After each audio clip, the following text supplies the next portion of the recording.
And people are sharing absolute trash content at the moment. Like, what is this meant to be? The CS2 1000 ELO Premiere experience. Like, I know it's an off topic, but at a certain point, like, professionals do have standards, right?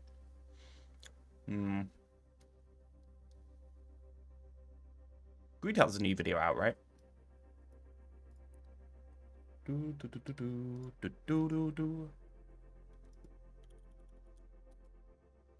What's Greed up to?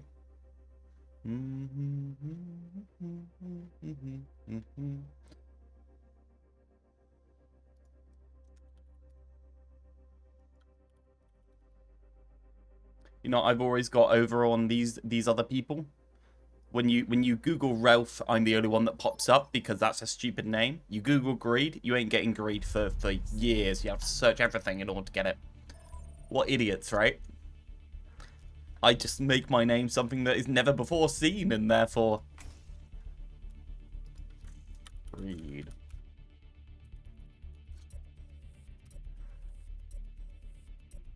Complexity through simplicity. One day. One of these days, yeah. You have to be pretty fast off the mark.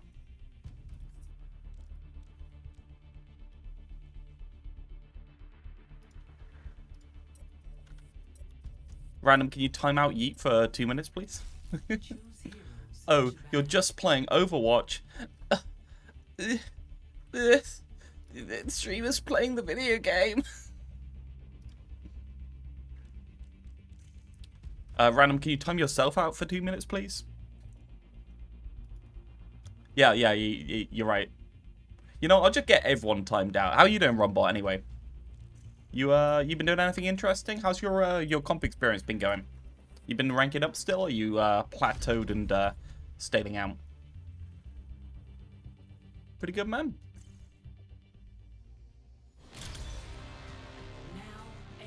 What's up with the Zarya bans, by the way? Does anyone know? I don't really understand. It seems like Zarya's like perma-banned in 66 at the moment.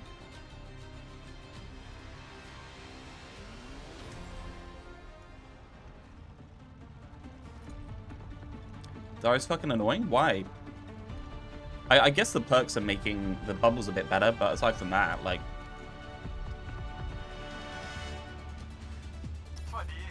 Just hit Masters 4? Nice, dude. Good job. Proud of you. That's great. Bum, bum, bum, bum, bum, bum. Lifeweaver Baptiste. Not particularly promising. Oh, you're just playing competitive. I can't believe my streamer would play the video game. We have been through much, Mjolnir and I. I was playing as you. I've always been a Malga player. I was a Malga player back when Malga first came out because I was abusing him in order to gain easy elo when nobody knew how to play with him, but he was still really OP.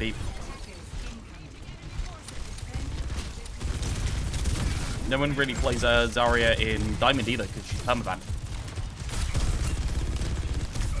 Look at these greedy bastards. Look at this guy. Look at this guy. What are you doing?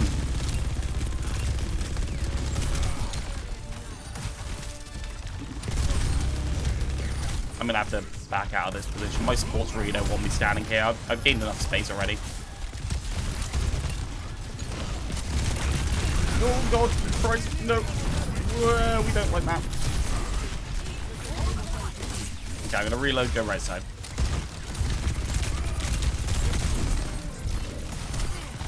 5 seconds. Thank you, Lifeweaver, for not breaking the tower. That's really helpful.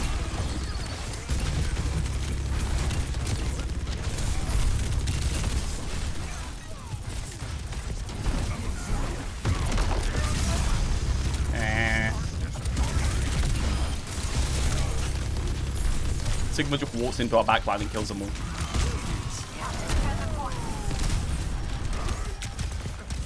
We out. We out. Yeah, I can't believe people banned Zarya over Doomfist at any point. Doomfist is the most awful character, man.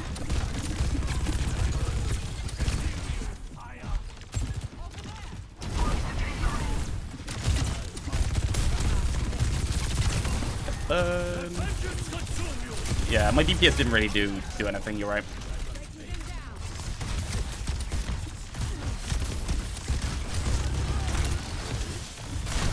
I'm just gonna school this.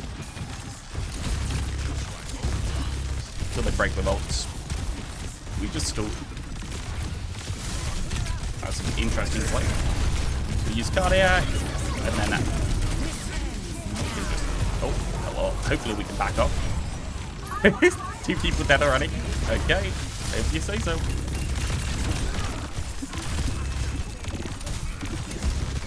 Hold space, hold space. Don't press S, just press W.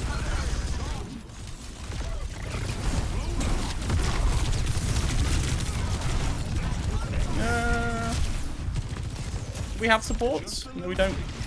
They're literally... Oh, both supports died. I didn't realize both supports died. Probably would have played a bit more passive. Actually, no. It's probably good to play that. Held them out enough. What did they die to? They died to the Flux. And the Juno Beam, I guess.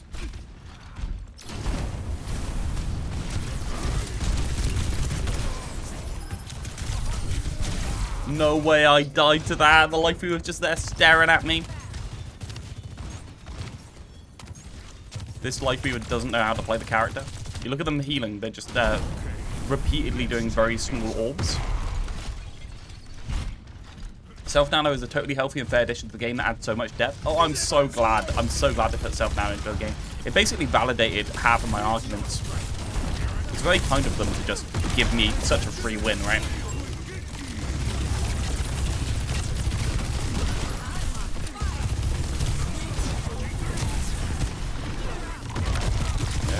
Well, that was a lot of space. I mean, that was a lot of space. I'm doing a lot of cart sitting, so I'm just going to take the 20 health per second perk. The most boring thing I've ever seen, but whatever.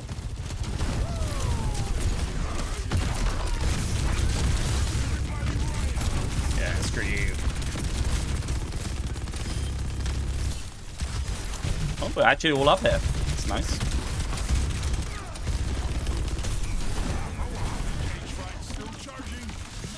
Yeah, there was a 90% chance of him charging Punch 3 there the moment he saw that I was in.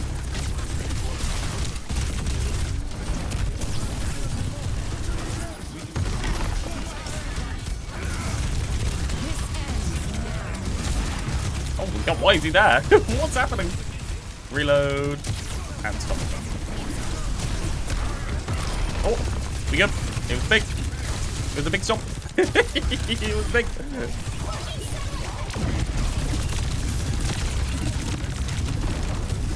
Gonna recommit into it. We're all dead anyway. Why did Sojourn get 2 slides and Kiri 2 TPs? Don't ask me. Ask the Blizzard devs why they're making the game strictly worse. So, I mean, it is what it is. I mean, at a certain point, I mean, you're just gonna make your game worse? So I say, oh, okay.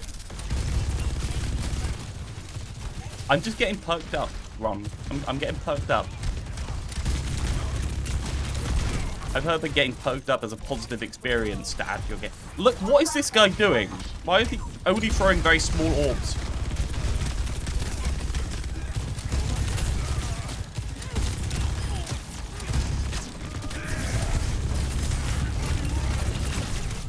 How did he hit me through the arrest zone in front of me?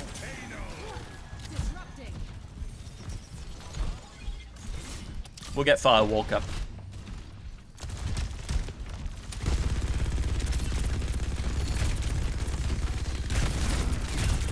Bad.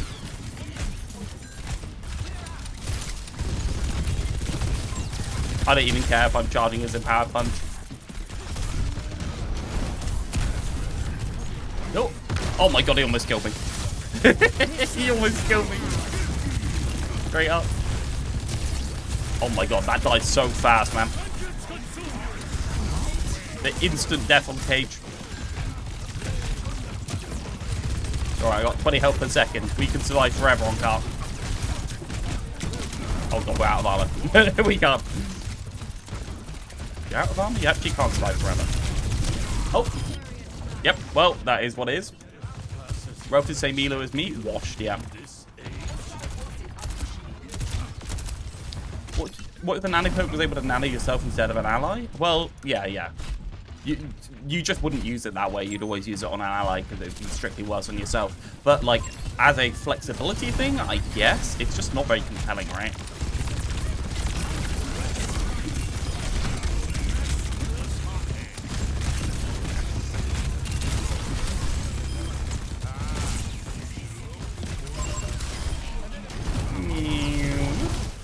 Almost got ya. Yeah, almost got ya. You silly sausage.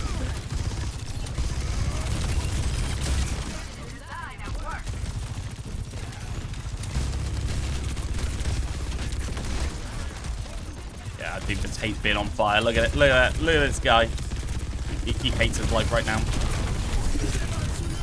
Oh my god, Christ. Okay, you window that? You window that? Literally just... Oh my god, that's through a window. I just re-peeked twice into a fucking Junkrat nade through a window after acknowledging the window was there.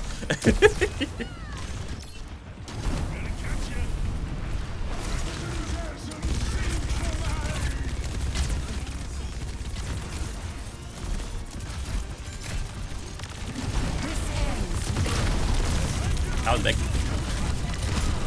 Oh god, I need to stay on point for my 20 health per second. It's the only thing keeping it alive, genuinely. Oh god, Christ. Cage it. Fuck it. It doesn't matter. It's overtime. Cage it. It's a tire. It's a cardiac. We're fine. We're fine. We're fine. We're fine. Everything's okay. Everything's okay. There are no problems. No problems whatsoever. We're all good.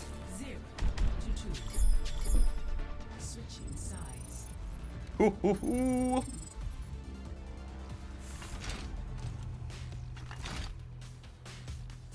I'd like to complain about Grave's font, by the way. You look at this font.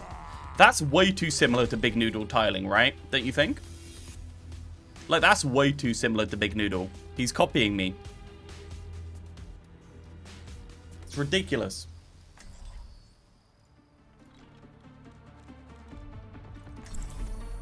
You're a Big Noodle? How are you? If perks were side grade, we could have just picked them at start. Well, the other idea of the system is you're going to be able to, like, having to adapt to situations, right?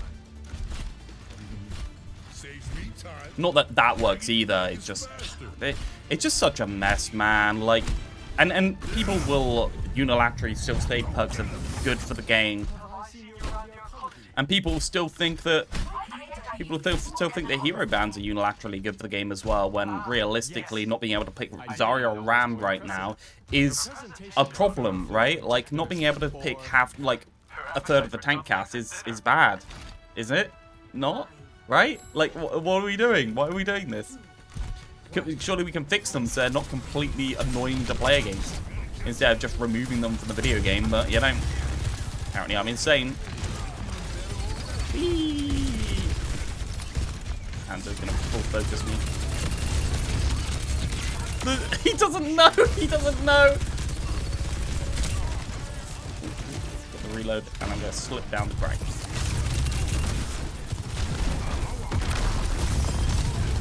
Oh, Baptiste won! Oh, they're all off. I'm gonna just sit in the corner.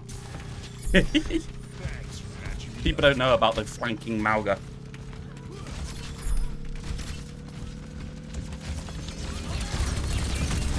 Straight into the trap. Oh, what flap. Nice.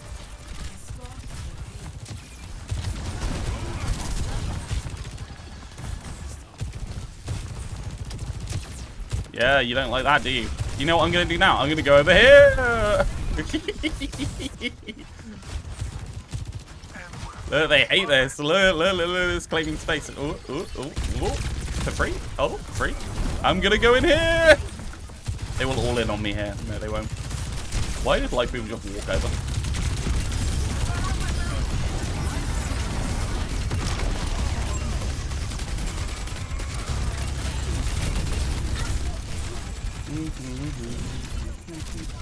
I guess I'll get my overhealth.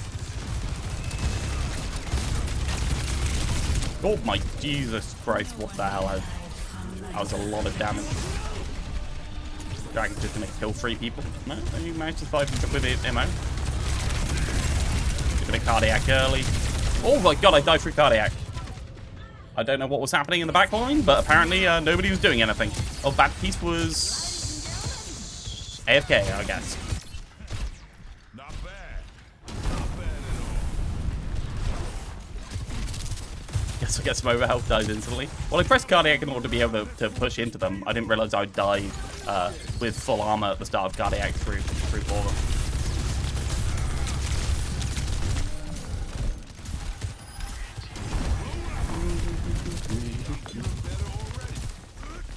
Look at this guy.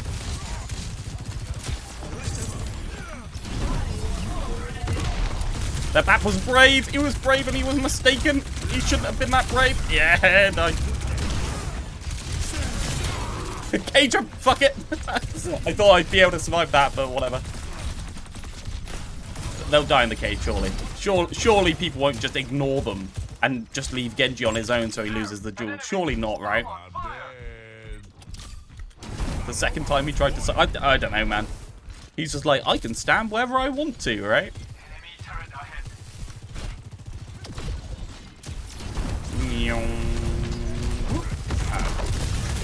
Didn't need any cardiac and pull the angle close.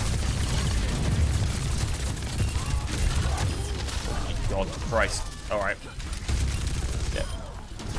They've given up. Oh, I'm dead. No, I'm not dead. He missed the rock. He missed the rock, is okay. And Hanzo doesn't want to aggress, so we're fine.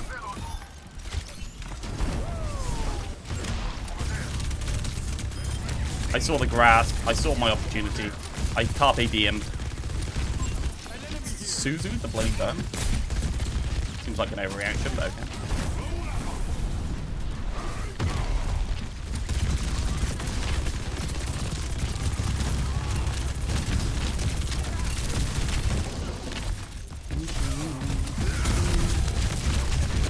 Oh my god. Oh, I mean, I guess. I want high ground. Yes! That's not quite as good as I thought because everyone's dead. The face growth. What do you mean the face growth? What's happened to my face? Is everything okay?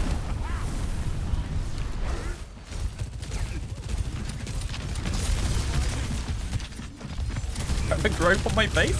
Yes, and tumors? Yeah, you know what? Could be worse, right?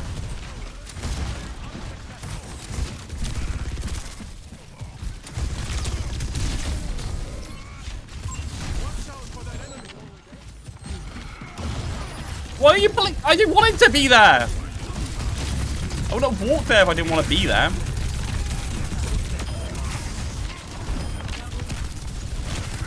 There you go. That's the money. Oh god, I did a 3 left there. Worth it. So worth it.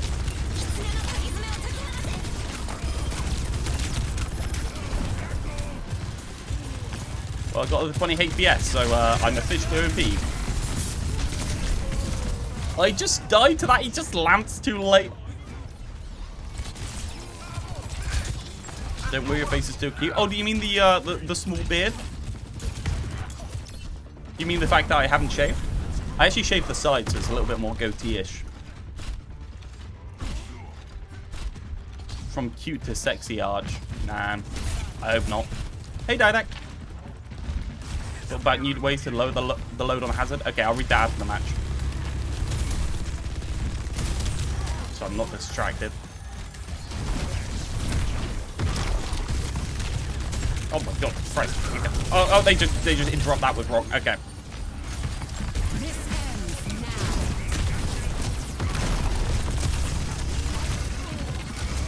Sigma in my face, Sigma in my face. Has kinetic grasp like range been increased at any point? I swear it's bigger than it used to be, right? Am I just going crazy?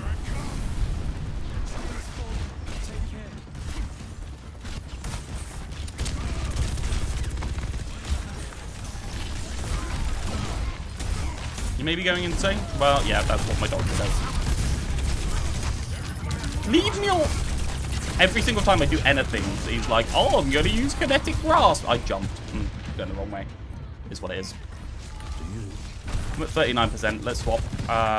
The heroes that I want to swap to are banned, so that's good. Thank you, video game, for banning hero. Great choice. I need full shield in order to be able to aggress wheel him. The Hanzo just pinged me with a headshot for like 400. Oh, come on. When it happens to other people, I just get like zonked in, right? But when it happens to me, no zoinking.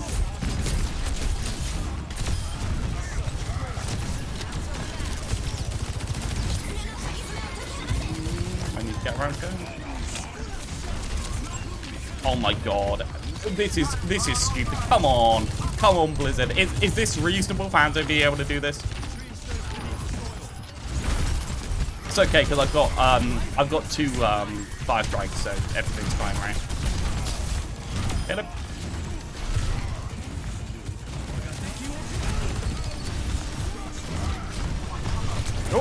Oh, come on! The only person that can't get free value. That one. Why not? I want some passive health. That's really gonna help me in this situation. Oh my god, I'm just getting melted. He's so greedy for me.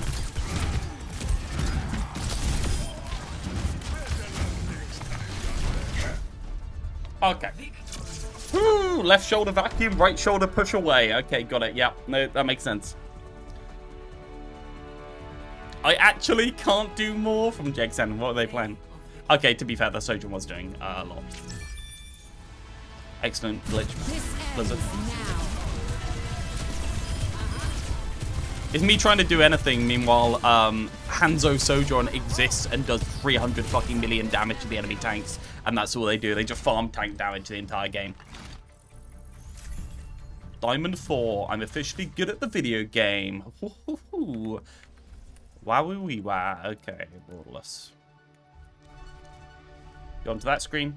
Thought about ways to lower the load on Hazard. I know you really like the bubble, but I think it would be lower load and bring some texture to the Earth tankers if I made his block, grab people, damage reduction behind him instead of all the calculus going on with the bubble. I'm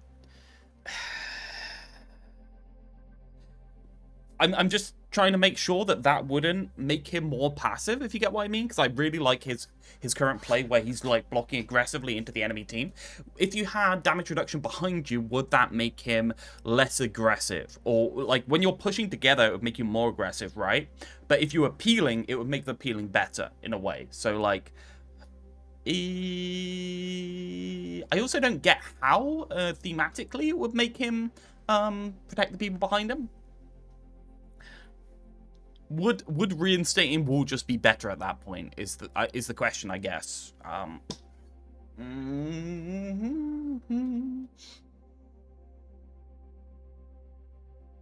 the overhealth to Hazard from bubble could go and lifesteal on block buffed. Yeah.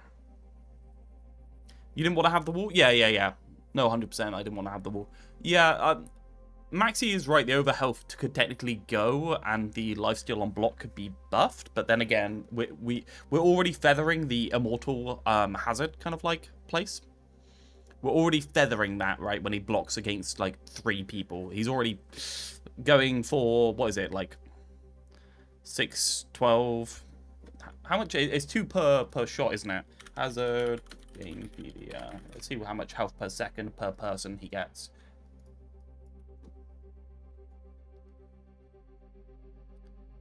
Do 6 shots per second, so you get 6 times 2, so you get 12 health per second per enemy. Is that correct? I'm not going mad, am I? There's no other extra maths I had to put into that. So 36 health per second for 3.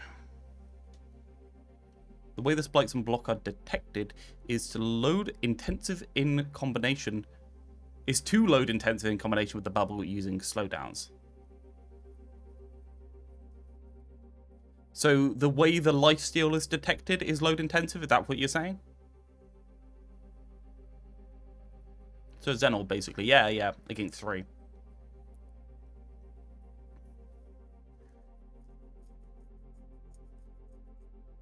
Doo-ba-doo-ba-doo. Or the overhealth hazard from bubble could go and lifesteal on block buff. Yeah, I feel like this lifesteal is potentially buffable.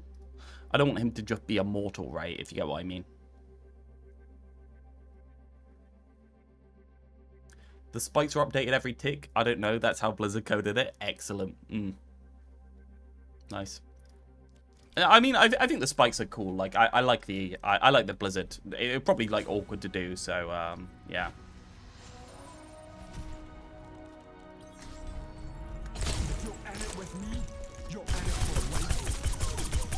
You feel like his rework should be the first to go, at least partially? Why is that?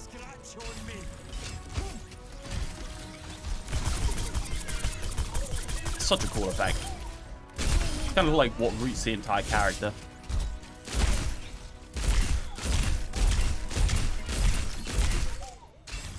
Use your words, otherwise your opinion will be disregarded.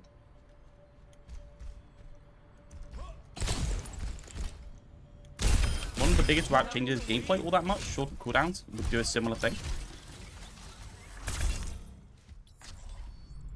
Spend every moment growing. Shorter cooldowns would do a similar thing? I don't think that's even remotely true. I mean, when you say one of the biggest, like, so we've got the script for making it so that he has 2 of each of the abilities, right? That's going to take some load. We've got a detection on the healing to apply a extra heal over time when it hits, and we've got an ammo reduction. That says like 17 scripts? Yeah.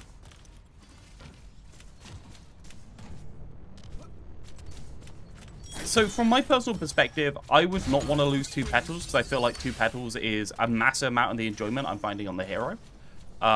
So like I wouldn't want to lose 2 dashes because in my opinion the 2 dashes are like vital to being able to aggress with one of the dashes.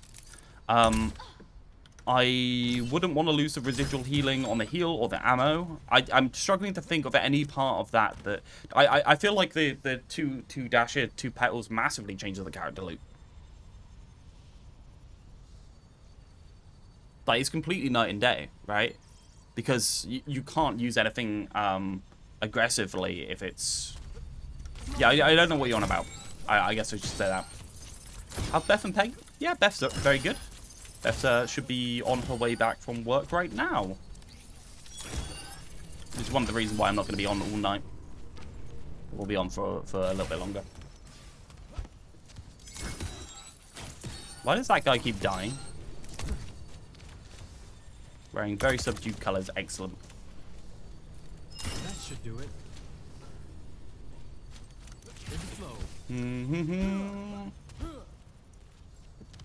Okay, I was waiting for Maxi to respond, but he's not going to. Cool.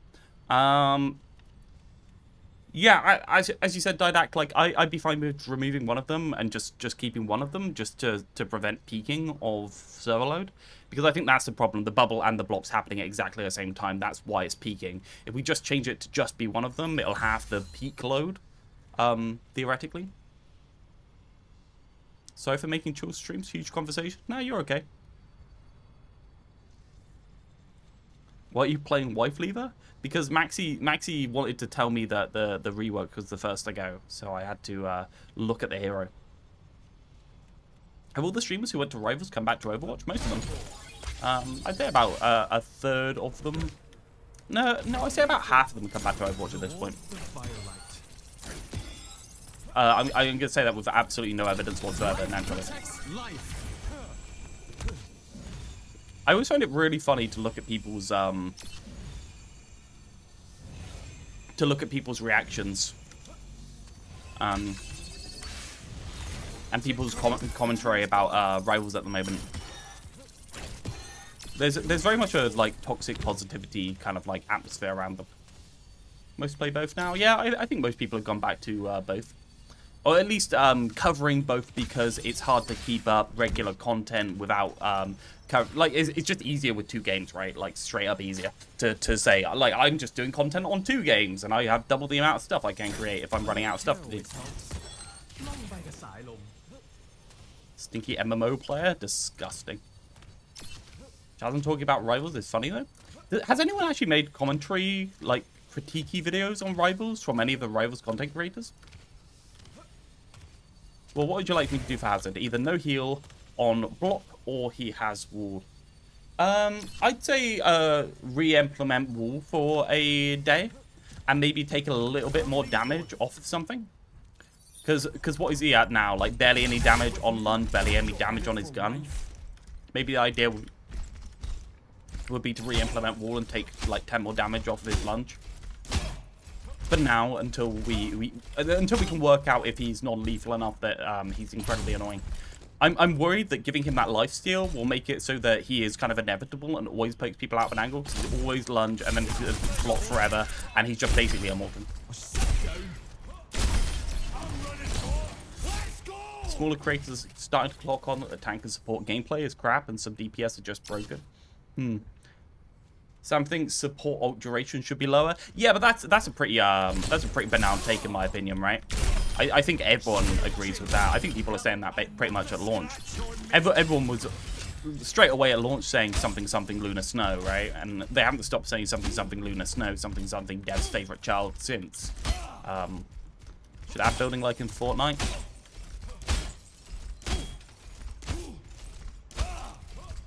You played the game you normally play on Tuesdays? It is Disco Elysium, and it was on Mondays. And yes, we did finish last week. Which is why we're just chilling out today. I'm going to prepare script for Wu Yang so I can implement that guy fast. So you can just copy and paste the health change script, right? Sports and Overwatch, pretty brain dead. Well, Sports and Rivals are worse, man.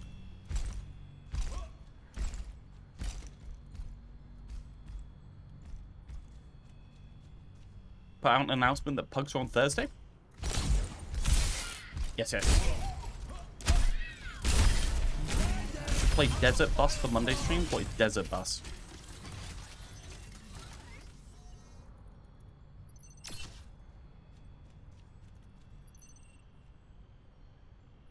Is it a Penn and Teller game?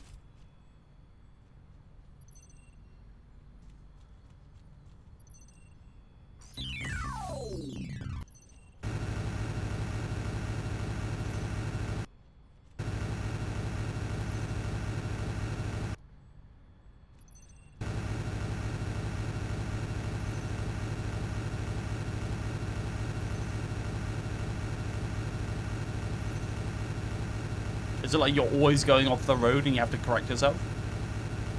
Real-time drive from Phoenix to Las Vegas. I saw Penn and Teller in Las Vegas. I know they've been tenured there for like a million years, but yeah. Why does the wheel move you to the left instead of turning you to the left? Well, thank you for that. I'm truly glad that you've suggested that.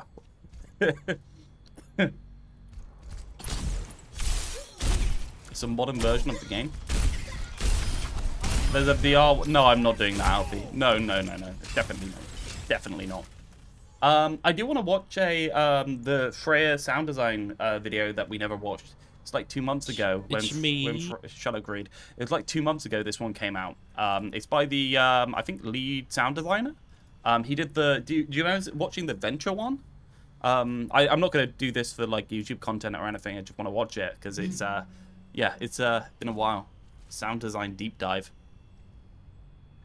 They're so cool looking at the ways that they create the sounds for these games. They transformed an audience member into Teller while doing another trick. Excellent. We're back for another one of these videos that I like to do, breaking down the sound design of an Overwatch hero. This time our subject is Freya, or Freya, for my Great Danes out there.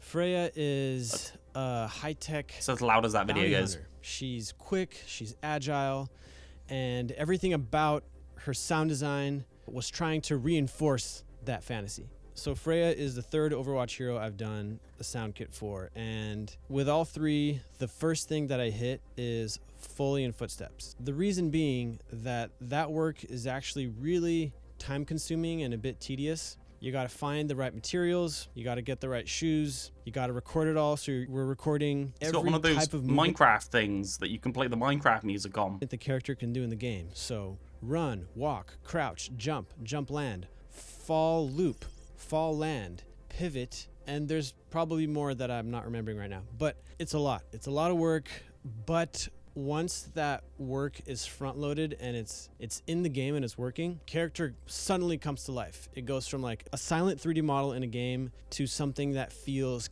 tactile and grounded and real. We have some whooshy cloth. They literally just get their jackets and wave it by a microphone. It's so funny. Costume. There's so much artistry that goes into it, but at the end of the day, it is just waving your jacket at a microphone. A little bit of like pouchy gear. I'm hoping that'll be enough. And then of course we have the famous piece of sidewalk. Fun fact, this piece of sidewalk has been used for every Overwatch hero to record their footsteps. So rather than going outside where it's a loud environment, You have like and 5 maybe not different ideal to recording situations for we footsteps. record footsteps here with this piece of sidewalk. So we're about to add Wind Dasher to the roster of footsteps. Wind Dasher. I didn't realize Wind Used Dasher this was a code iconic name. block. Maybe it'll be these boots. Maybe it'll be these. These are the only leather shoes that we had, or that my wife had That's new to me. at home. So we're gonna try them all. See what sticks. Nice. Cool. Let's get it. Oh, and we have our trusty sidekick. Calvin. All right, let's Let's get go. this started.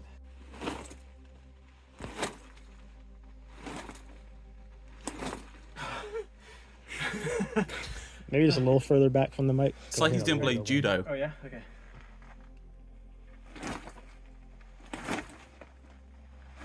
He's basically hitting the mic. Look at these guys. Look at these goobers. Run. Jump.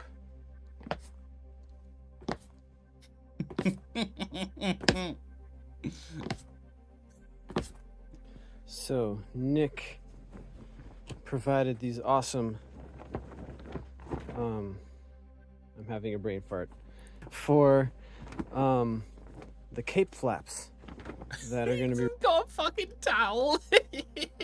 really important to Wind Dashers. Wow, I really should have.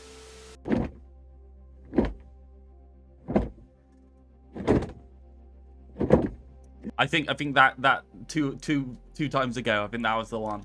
Let's just do like 5, like just do whatever. do random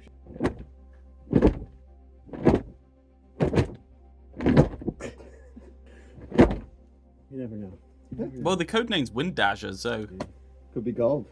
I wanted to generate a lot of like whooshy source that I could use across her kit, and so I went digging through the bottom of my toolbox and just got random objects like nuts and bolts, and I tied them to dental floss and I swung a them Yaffy. around, and the idea was swinging around an object that has a hole in it kind of cuts through the air in an interesting way where it's going to generate some kind of pitch. So it's almost like the less aerodynamic an object is, the more interesting of a whoosh it's going to make.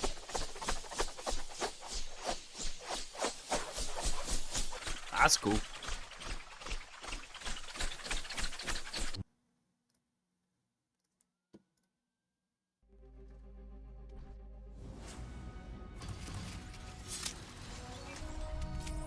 I always deliver.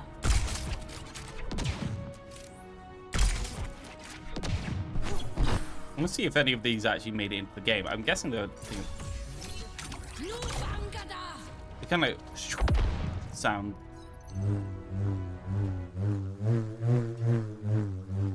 So those I didn't really use in one particular place. I processed those recordings in different ways, and they kind of went all over the kit. After that was trying to Lightsaber define the noises. sound of the crossbow. And you might be thinking, hey, why don't you go record a crossbow? Well, I did. Yeah, what are you, stupid? I got like a cheap one from the internet. Turns out you can buy a crossbow like on Amazon, and no one cares. Yeah, In America. it was like $50. I'll show you what a real crossbow sounds like. In England, they go, oh, you got a license for that? Yeah, it doesn't sound like much. Very often, especially with weapons. If you go too literal with it, if you record the real thing, you have to layer it with a lot more source to make it feel interesting, powerful, to really kind of provide the fantasy of what it's like to fire that weapon. So this was no different. So let's get into the layers. So here we are in Wise, and we can take a look at all the individual layers that make up Freya's primary fire. Pluck attack, pluck wobble, silence trigger out. We have a thump, dry fire, which is the actual sound of the crossbow dry firing. We have some resistance bands. We have a silenced handgun, and that added some nice heavy mech. We have a trigger sound, and we have this out blend container, which is all the stuff that makes up the tail of the sound.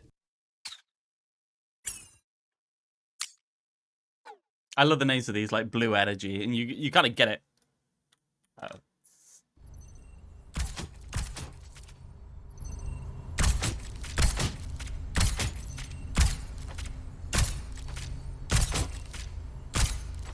You can hear that blue. You can hear that in there, can't you?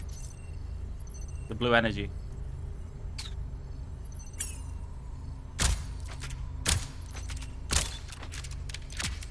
So cool.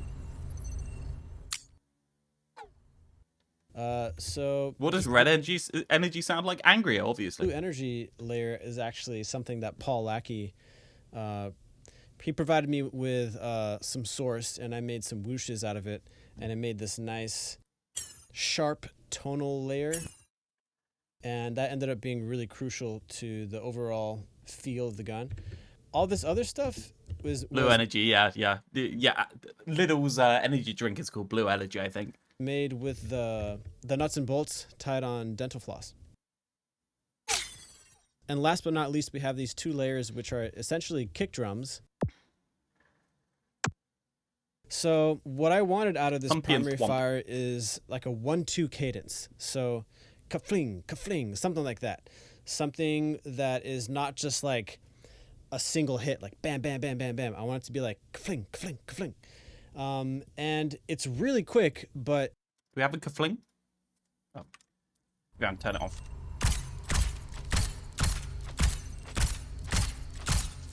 it's something that you can feel more than you can hear. The reason being that I think it just sounds more interesting, and also it gives the impression that something is being propelled forward. If we scroll down a little bit, we can It's crazy amount of different layers that go into it, isn't it? Take a look at the secondary fire, which has very similar elements, but these elements were just more exaggerated. Even the timing of it, that 1-2 cadence I'm talking about, is exaggerated because the rate of fire is slower for the secondary fire. So I could take my time with it a little more. Ka-fling! You know, like I accentuate the tail a little more. The space between the first hit and the second hit is spread out a little more. Just makes it sound bigger, weightier. Oh, forget to turn it on again.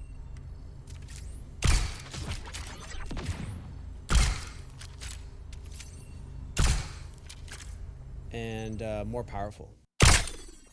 Another important thing that I've mentioned in my Venture video is how the gun foley grounds the weapon to make it feel tactile and real. The gun foley for Freya's crossbow was a combination of 3 things that I had recorded. One of them was Paul Lackey, my supervisor, brought in these World War I like reenactment rifles. I recorded those like 5 years ago, and those ended up coming handy for Freya. The second thing was this vice grip.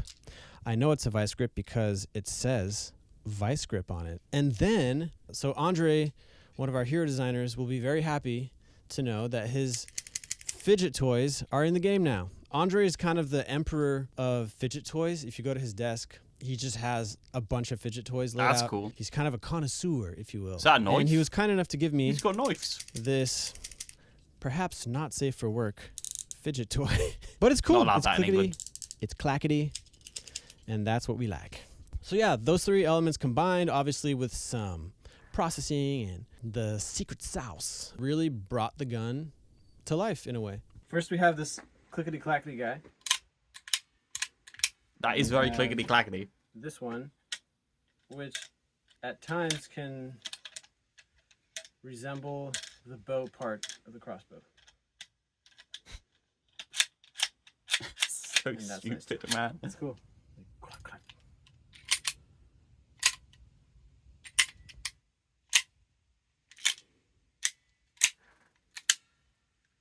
Dude, I'm getting so much mileage out of one jingle jangly tool. And look at that! Oh.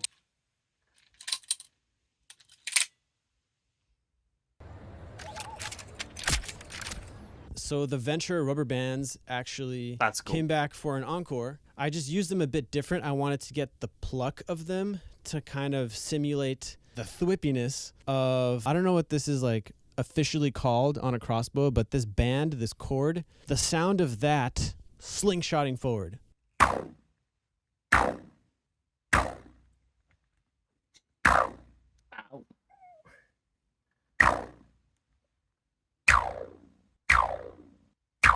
So cool how the different tension. Don't really different snap thickness. the air. I think you actually had a better when you're like holding like that. Yeah.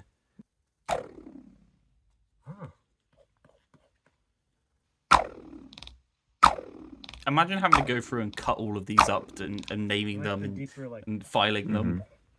There's so much work after just like So now mind-numbing the abilities. So both her secondary fire, which is her explosive bolt, and her ult fire projectiles, which then do kind of a swirly blue energy pre-explosion, and that was really the opportunity to define the sound of her like wind energy stuff. Thwippy was a word that came up a lot working on Freya. If the way she moves, her projectiles, the way that her Whippy. projectile Seriously. energy swirls around, it's all very thwippy, which I don't know if it's a real word, but it's a word sound designers use a lot. Thwippy. So I wanted something thwippy, so I actually bought a bullwhip and had a whole recording session with that. Not so much the crack of it, like whoosh, but the actual like swirling it around and the whippiness of it. Bullwhips sound so good, dude, because they taper from like a thicker circumference to thinner, and there's like sections of it where there's like different materials tied to it. I don't really know how to explain it that well, but all of that makes a whoosh that is like in different pitches. It's almost like you can record a whoosh that has like harmonics built into it. They sound amazing. Got the whip in the Foley room. Gonna swirl it above my head and try not to whip Brian. That's just about a big enough room. Maybe, Like, just tilt about. the left channel up towards it. You can just about swing a cat in that room. Like, just about. Sorry. I feel like I put you in a precarious situation. No, you're good. Because I was like, "Oh, it sounds good. I'm gonna try to like lower it." You jerk. Sound good? Oh yeah. There's you're sometimes hitting the black curtain behind. Yeah. I'm gonna put a hat on you. That'll save me. Just to give you some extra like face protection. For sure. So we're gonna be aiming there. Health and safety. It's important to make sure that you're always safe when you're whipping in a very small room, isn't it? Move the And arm. then it went fluck. We know what we're doing. You know what we're doing. We're professionals.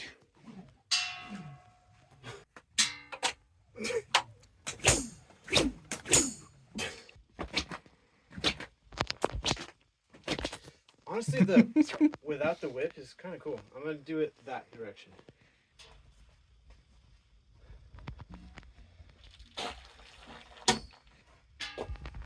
I'm gonna go crazy.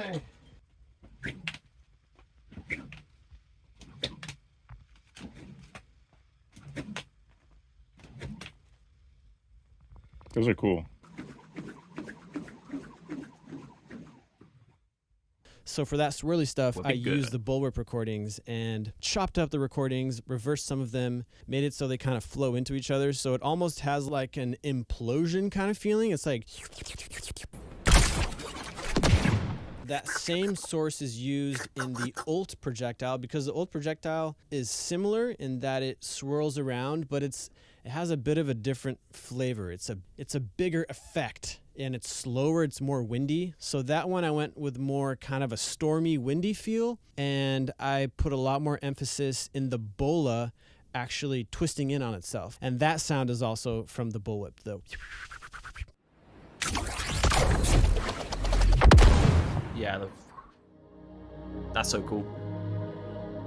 It's so nice to see where the sounds came from.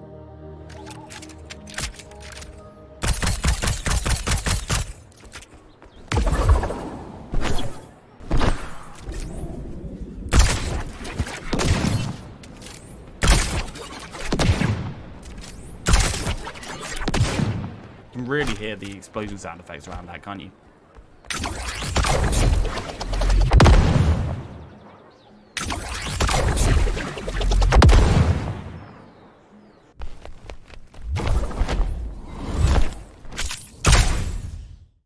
Crazy. That is cool as hell. Such cool videos. I'm so glad he does them. What a shame. I know it's great advertising for Blue. It's only got 10k views. Freya's just Tibu Indiana Jones. Yeah, well, of course we know that, but it's not the sound guy's. It's not the sound designer guy's fault. It's not his fault that we have things like slowing down on free hits for no reason. Yeah. It's not his fault that the perks make the character worse. I don't know. So cool. You can hear that so crisply. Nice.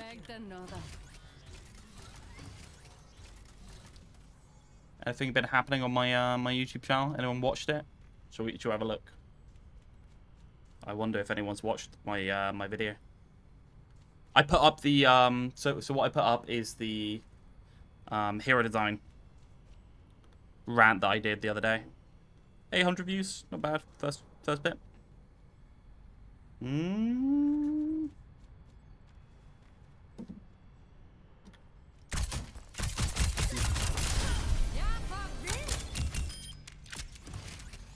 I think the best thing to do now is to look at a couple of videos. I'm gonna watch Greed's Complexity Through Simplicity. I assume that this is something that I would agree with regardless, but I'm not gonna shove it anywhere. I'm just gonna watch through. Agreed here. Agreed here. Yeah. Today I'm talking about simplicity in Overwatch hero design and why I think that's superior to more complex hero design. That doesn't mean that a character needs to be easy or hard, simply that their kit itself is more simple, right? A good example of this would be someone like Lucy. I don't know if I describe it as simplicity, right? Like, I don't mean simplicity when I design things like this. What I mean is that an idea is worked on without adding more concepts, right? Like, everything flows together into a core instead of being just kind of like loose off to the side, right? Like you can, it's like the whole with Sigma's grasp, right? Sigma's grasp. Does Sigma's grasp really need to be on the kit? Not really. Like, it doesn't really add that much to the kit. It's just an extra layer allowing him to do more. Like, we could just make his shield a bit bigger and honestly Sigma would more or less act the same. So, like, that's one level of complexity that doesn't really add much to a hero. Don't get me wrong, it adds enough, and I'm saying remove it. I'm just saying that isn't really, like, it's not really, like, necessary, if you get what I mean. And the reason I believe it to be Lucio is because I think his kit flows better, and it's less rigid, which allows for more room for player expression, because there are fewer fixed intended uses of his abilities, and they can be applied in unexpected ways, which let players develop unique playstyles. That's why you have styles of Lucio where you have like heal-bot Lucios that try to farm beat as quickly as possible, and they're using beat every other fight because they think that's how they want to win. Or you have very aggressive Lucio players that think they want to speed boost their team around and IGL and calm, and then you have the ones that want to go for flanks, and then you have the one that would go for the environmental playstyle where they're trying to disrupt the backline by booping them but staying alive and not trying to duel as much. There are so many different ways to utilize Lucio and his kit that I think he is perfect in terms of hero design. His balance might not be absolutely perfect, his numbers may be wrong, but the actual overall design of his kit, the way it works, I think is perfect because it's very simple, which means it's very easy to pick up and use. Right? Obviously, the wall raiding isn't super easy and all that stuff. However, The wall raiding's not none of necessary it for the is you're not ground floor. gate-kept from any of it. You can be completely new and still, to some degree, be able to utilize. You only have one viable Lucio because DPS passive makes the healbot suck. Yeah, and also being a gnat in the enemy backline is no longer as applicable because if you take damage, you get screwed. Lucio. However, as you get better at Lucio, you get more. Why is he talking about Lucio but showing a Hammond video? More to the point, why did he just die and not cut out the dead time before respawning? Now that's a question for the live. The answer is he has clicked the video, dragged it over, and it's now the background footage. To play Lucio. You forget how much time it takes to do like very simple things to videos, I guess. And then, you know, as your wall raiding gets better, you might be able to start doing rollout tags. And then as your wall raiding gets better, you get better at dueling. And that means you can be a bit more of an aggressive Lucio, or it means you can survive better, right? As you get better at the character, you gain more options to use his kit, because his kit is simple, but it can be used in so many ways. And that's an example of a very simple kit that I think should be really like a cornerstone of Overwatch hero design. No. He needs a right-click button. That's added so much to the character. I'm so glad that they added a right-click button that was literally useless for like 5 seasons because like they just made it so bad that it wasn't even point clicking it after season 9. Love that. Thank you, Blizzard. And they should be focused on things like Lucio. Another thing is that simpler kits are easy to learn. Winston right-click shouldn't take ammo. I think that's an argument that I want to have. Master, like I said, which means there's a wider skill, there's a wider gap between the skill ceiling and the skill floor, which is better. It means that there's a bigger learning curve. Now, the learning curve doesn't necessarily need to be perfect for a character, but as long as the ceiling and the floor are at least as far away as possible from each other, I think that's the best way to do it, because it means there's always something to learn. That's true. For example, there are certain characters in this game where none of them are just super brain dead easy where you just pick them and win. However, the skill ceiling and the skill floor for Mercy is so close together, and really it shouldn't be. The only real way to express your skill on Mercy is your movement and your movement tech, but also known as pressing the shift button, then pressing the space button anywhere you want to go to. Because of whatever reasons the game decides, they've thought Mercy's movement is too strong, and therefore they've nerfed GA, so it doesn't even really matter how good you are. Mercy movement is too strong. It is a lot too strong. Mercy movement is crazy. It's fucking insane. Nobody below Plat can actually shoot Mercy, therefore nobody below Plat does shoot Mercy, therefore Mercy's pretty much like always alive. The trouble is that the way that they changed it was to barrel more value into the Guardian Angel cooldown, and when you do that, what you end up doing is you just make it so you have to make the cooldown really long and the character really boring. Like Mercy's been screwed, like absolutely ruined.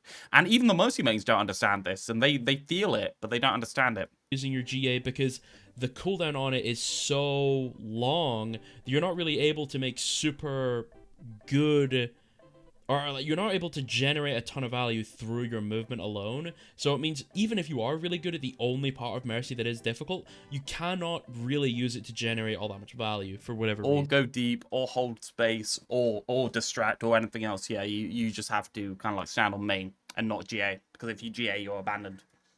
Right? But like a character like Tracer, the skill ceiling and the skill floor are miles apart. Don't agree that the floor and ceiling should be far away from each other on every hero. It's fine for floor and top to be mid in value, so it means you might want to move into other characters at some point.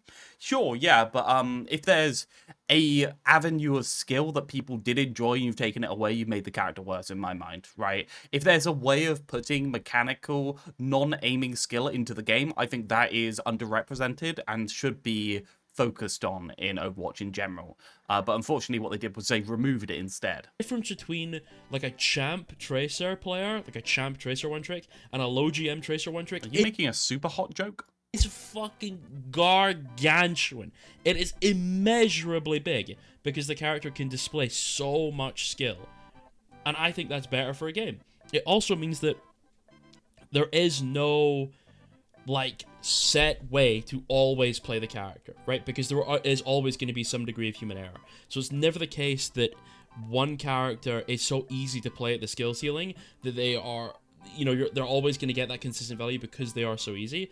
Tracer is so difficult that there's always going to be a level of human error, no matter how good you are, because of the fact she is so difficult. Unlike some other characters where the human error is less likely to be a factor, especially like heroes where Look at Greed literally AFKing here because they can't get healed back up because they just took a little bit too much damage, right? Like this is the inactivity in the game right now. a bit of their kit provides value passively, like an Alari pylon. You can be really shit at Alari or really amazing at Alari, and it's kind of irrelevant because the only skill the pylon has is where you put it. That's literally it. You know what I mean? No, he's wrong about this. I don't think he just plays the character. Like, continuously replacing the pylon to put it in further and further back positions or further forward positions, the risk reward that you've got there is interesting, and it is a skill that you have to learn for the character. It's just, like, you can get a good base value by putting it relatively conservatively round a corner on defense if your team wants to hold a corner, right? Like, that's the flaw. And the trouble with Iliari is the floor is the amount of value you can get at the floor is decided by what kind of terrain there is and how your team's playing, more so than what you do. So it can vary quite a bit. You can have a very high floor to Iliari if the pylon just get to sit there for ages and do stuff while you're off on an angle, or you can have a very low floor if you're on attack and you have to keep repositioning it. So like Iliari's always comes up in this conversation for some reason, and I think the character's relatively healthy, to be honest. Another thing is they are more consistent performance-wise across multiple maps and modes, right? You take a hero like Widowmaker, because their kit is so rigid. Oh, and Pylon should heal Iliari for the same as it heals other people. Just should. Like, pronounce Iliari correctly, has a high skill ceiling. I don't know. Like, it has an extra eye in it. I don't know what you're on about. If I had the dyslexia, you feel really shy about now. There are very much do's and don'ts of the character. That means that on heroes with a lot of accessible sightlines, with a lot of sightlines that are especially very long, Widowmaker is disgustingly broken. Absolutely game-breakingly good, right? Because that's what their character's good at. But on maps where there are limited sightlines or the sightlines are shorter or so on, Widowmaker becomes a character that becomes nearly unplayable on some maps. Now, she is actually so disgustingly overpowered that if you are good enough, you can just play her on any map you want. But I think when it comes to actual hero design... Everyone's just asking random how it's pronounced. He is the Baron of pronunciation. You should not be designing your hero in the sense that on this map, you're fucking vilely overpowered for literally anyone that picks her, and on this map, you're useless unless you're a professional player. I think that is not a very good way to make your hero shooter. There's ways of shaving off those corners without taking away the core thing that makes the character interesting, though. It makes the character so rigid. It means, oh, we're on a sniper map, we're going to be playing Widowmaker. Oh, we're not on a sniper map, we're not going to be playing Widowmaker. I like there to be options. Now, obviously, I hate Widowmaker. I want to remove from the game, but I'm using her as an example because she is so rigid. You could apply this argument. Yeah, how does this relate to Genji Greed? Any character that follows a similar premise, and it would be the same. But that's what I mean. So a simple, adaptable kit works in more scenarios instead of being overpowered in one map, but useless in another, right? Basically, that's it. Take a hero like Genji. Now, Genji's obviously got... Trilingual isn't a word. No, you just made that up. You say speaks 3 languages. Like, bilingual is a perfectly valid word. Trilingual is not a word. But bullshit. No. I'm not having any of that. You can be bilingual. You can speak 3 languages. These are the things you're allowed to be. A preference towards wanting to dive. Honestly, he's a poke character at this point. Actually, I'm quadrilingual. But on dive maps, he is a little bit better because he's got a bit more access to those dive types. Polyglot is a word. Yeah. What defines polyglot? How many languages do you need in order to be a polyglot? Is like 6, and that's not sex lingual. Wink. A name's pronunciation should not change based on the amount of languages you speak. Can brawl, he can have hybrid styles, he can monolingual, he can do lots of things. I think that's good. I think more characters that can do lots of things are very good. Now, it's okay that they have a specific strength in their kit, that's fine, but it's not okay for their strength to be so overwhelming that it's justification to add arbitrary weaknesses. You just got absolutely screwed. Look at this average Reinhardt experience. That it's justification to add... Look at that. Stomps around a corner because there's no way to stop stomp because something Malga, there's no even way to position around it, and then instantly into the hook, instantly into the anti. arbitrary weaknesses to every other part of their potential playstyle. Malga Stomp should be slower so you can actually avoid it in a more reasonable way. I disagree about the Luno-Juno comparison. The entire kit revolves around being the moment-to-moment gameplay of the rockets to feel fluent. Her speed boost does remind you of Lucio, yes, but I think that's mostly because she needs that in order to compete with a gimmick. I disagree, Cupcake, because I believe the developers specifically mentioned wanting to make something around the Lucio archetype, and then the other things went later. That's one that I'm pretty sure there is evidence out there that they did it for that reason, or in that order, if you get what I mean. So I disagree for that reason. But genuinely, like, everything should tie together regardless in a kit. If everything doesn't tie together, there's a problem. So you should be able to give a reasoning of how you would come up with a hero from any of the three kind of, like, angles, right? No, you're okay. Some dumb typos? Well, I'm a dumb person, so we're probably about even. Apparently, trilingual is just straight up a word in the dictionary, so I can safely say the streamer hates me. I'm actually pentalingual. Simply because one of them is too strong. The better option would be to nerf the overly strong playstyle and buff not a word. the weaker ones. Can't For just, example, can't just make up words. It's not okay. Did you ever record a video on the new Heroes leak kit? Yeah, I'll put that up next. I'll put that next. I actually feel relatively enthusiastic, I'm going to be honest. Yes, hello, I need the police. Realth is stealing content again. I'm not gonna YouTube this one, so it's okay. I've saturated my YouTube account with you recently. for a long time was a Love you too.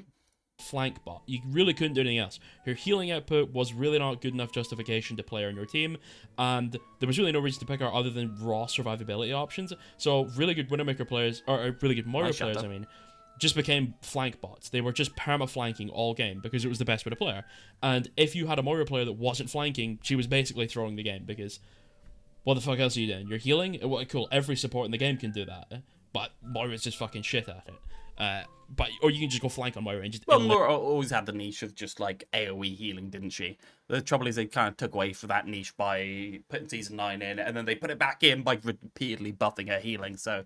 And now her orb actually lags behind her regular healing in a way that it didn't before. It's now actually not... Sometimes, unless you got the perk, it's not actually worth using an orb in order to speed up the healing onto somebody some other time, because they'll actually die in the casting time of the orb before you get back into your regular heal, because your regular heal's healing more. Before it wasn't, because it was like 50-50 between them. Now it's like 60-40. So it's like, do I use the orb? Do I not use the orb? Eliminate basically half the backline because no one's paying attention, right? That is Penta is the wrong prefix. It would actually be quintilingual.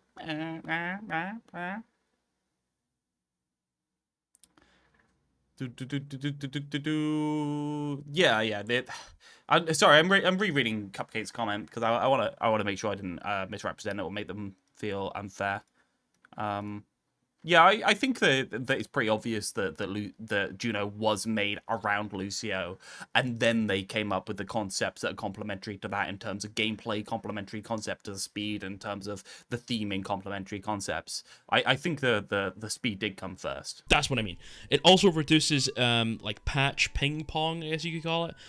Complex heroes with many layered mechanics often cause balance whiplash. They're either overly nerfed or overly buffed or so on. It's more difficult to find a sweet spot for them because one tiny micro buff to the strong... Yeah, I guess the point is, Cupcake, I don't think it really matters, because the point is that these are the concept you should be deciding around a hero, like on how to make a hero based on that. And I'm trying to just evidence that these are the types of ways that Blizzard can do that, or the ways that you can route a hero. So the fact that the other heroes have been done that way is fine by me, because obviously Arissa and Ram are very much design space kind of like arguments. I don't think designing a character by theming is necessarily bad, but I think if you start with theming, a gameplay element or a design space has to fall out of that pretty soon, otherwise you end up in the lurch. And I think that's basically what happened with Malga. The trouble with Blizzard is they're always fucking wrong about their design space. Every time they design something for a design space, they fuck it up because they don't know how to do it or to fit into that design space, or they don't have a good enough understanding of the complete like game or the archetypes that they're creating, right? Do you think that a theme or design space comes from a wide idea or a single ability idea? Well, that's what I'm saying about gameplay, right? Gameplay is more of a single ability idea that you build a character around, right? You could build Lightweaver around the life grip, right? You could do that. That'd be a really cool character. We've kind of done it in our mode. So you can build Lightweaver around the life grip, but the answer is, if you were building around the life grip, you wouldn't make the decisions that they've made with Lifeweaver, right? You wouldn't make him really big. You wouldn't make him really passive because he's really big. You'd give him a lot more mobility so he can get into interesting positions, so he can do interesting pulls with the life grip, right? You do maybe a bit more damage to incentivize him to be in more interesting positions. You make it so that his primary maybe regenerated a little bit faster, so you're not punished for right-clicking. You'll make it so that he doesn't have to be in his left click regenerate a bit faster. You make it so he doesn't always have to be in his left click, right? You force him out of his left click by giving him less ammo into it instead of literally 15. There's a load of choices you'd make if you use a gameplay or game design idea core instead of a design space core, right? I'm pretty sure what happened is that they chose Mercy as their design space, right? Or their theming, their Mercy type passive character, and I think that was just unhealthy or wrong. And the other concepts in the kit took a massive like back seat, or they weren't focused on, or they're completely wasted just because we have this kind of like Mercy focus as the core of it, and I think that sucks. And you talk about Malga, right? Malga's this character with, like, he's got stompies, right? Are we basing it around the stompies? He's got cardiac overdrive. Well, that's just a general sustainability. He's got 2 guns. Okay, well, 2 guns are cool. How do we make the 2 guns good? Well, if we're doing gameplay core, I guess the gameplay core for Malga is either we could base it on Firewalker, right? Firewalker's a really cool gameplay core, or we can base it on Burning. And that's what we're at the moment. I think Firewalker is also a legitimate thing. But if you do either of these, the Burning into the left click, into the right click, or the Firewalker, you would base the kit around this, not have all these other things, right? And the trouble is that quite a lot of the time, they lose track of the design space because they don't know how to make design space properly, or they don't know exactly what the design space is, or they misattribute it, like with a tempo tank, like with an anchor tank, or alternatively to that, they do the theming and then they forget about everything else. So the guns feel nice to shoot with, but gameplay feels somewhat clunky. I don't think they've ever had a routing concept to it. If you want to make his guns feel nice and his gunplay feel good, everything else about the kit should complement that, right? Otherwise, it will necessarily take away from that. So basically, the problem quite a lot of the time is just they screw up by either basing on theming and not letting things fall out of it. They screw up either basing on a gameplay element and screwing up that gameplay element, or they focus on design space and the design space is wrong. For instance, I'm going to say Junker Queen, right? How do you think Junker Queen was based? Probably Knife and Carnage, right? I think that's pretty obvious. Knife and Carnage are the ones. Knife and Carnage as a gameplay loop, that seems to be the core in my mind. They were playing around with things, trying to fix Roadhog, trying to fix a knife and other stuff like that. And then they were like, okay, but we can throw an axe into them when they pull them back. That's a really cool gameplay loop. Let's base it off this. They didn't say, oh, we'll have another Junker, but they're the queen. Like, they had that idea floating around, but they didn't base it off that idea. They based it off of the Knife and Carnage, right? WoW has a decent amount of dot tanks. Yeah, 100%. And as I say, you can basically go through every single hero and work it out. The newer heroes are the most interesting, like Sojourn. Sojourn was based off of an insta-kill. I'm going to be honest, that's what happened. They fucked it up because the core of the hero was based off being able to insta-tap headshot somebody with the secondary fire. That's kind of like the core of it. And we can argue whether that's healthy, whether that's unhealthy. Right? That's absolutely fine to argue either way. But they somehow failed to complement that. Right? Sure, like, they can get into position, they can get out of position. That's cool. But being able to have free access to space and then be able to get straight out that space with 2 dashes, that's unhealthy. That's not complementing the idea of having that insta-kill headshot. I know Sojourn was, like, meant to be a kind of, like, Quake character, but yeah. Railgun was to get the Valorant players into Overwatch for Overwatch 2 release. Yeah, very well could be. Yeah, obviously there's a cynical argument there, but I don't. It's pretty obvious that Sojourn wasn't made around the theming. Let's just say that, right? It's pretty damn obvious that that wasn't the core of the character. The design space. I mean, we've got loads of characters that already do the thing. I mean, we got Ash, we got Cassidy, we got Hanzo. Like, all of these characters kind of do the same thing. Obviously, Sojourn can go deeper and get out safer. So, yeah, inspired by old arena shooters with railguns and in-skib lobbies. 100%, yeah. But they failed to complement that or make it work within the game for some reason, right? They failed to complement that. I don't know how they do this so consistently and how they fuck up characters so consistently. Let's bring up the character list. What other interesting characters are there that I could talk about?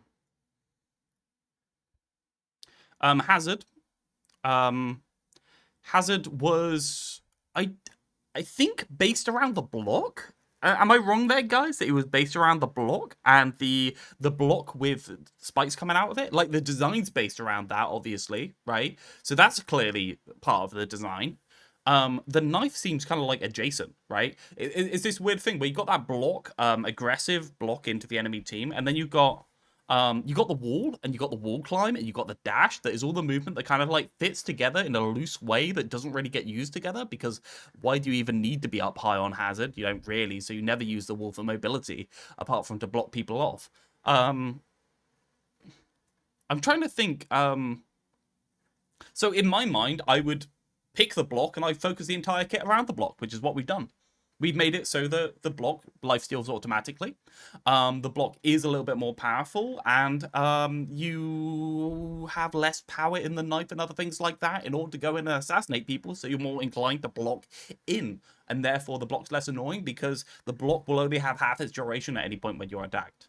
I think that's pretty reasonable. Like, you pick the design space, you design around the design space, or you pick the gameplay element, you design around that.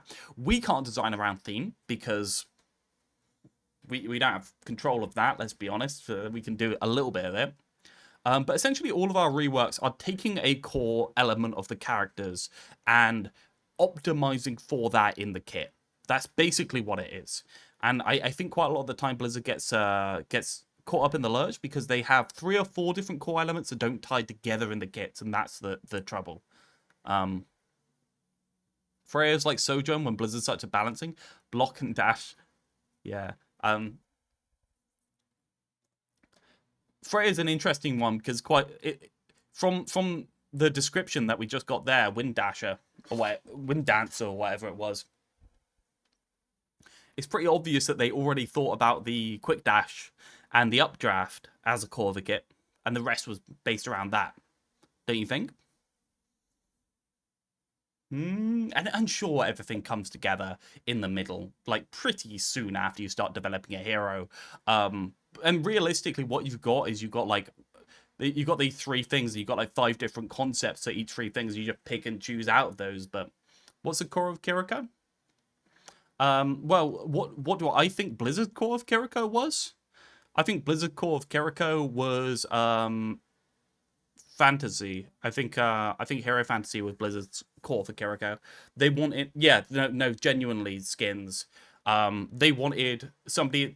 They wanted the demographic. They want kind of a assassinatey kind of like character. They want a support at the same time. Aggressive backline support. You could say that. But is Kiriko an aggressive backline support? Has the character been optimized around being an aggressive backline support? I wouldn't say so. I'd say the character is pretty much as good as being a main angle support as a backline support, right? So, So have they been optimized around that? Have they been optimized around dueling? Not really. If they were optimized around dueling, they wouldn't have so much healing on main.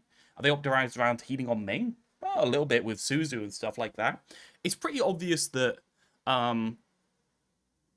the design space element has not been focused, right?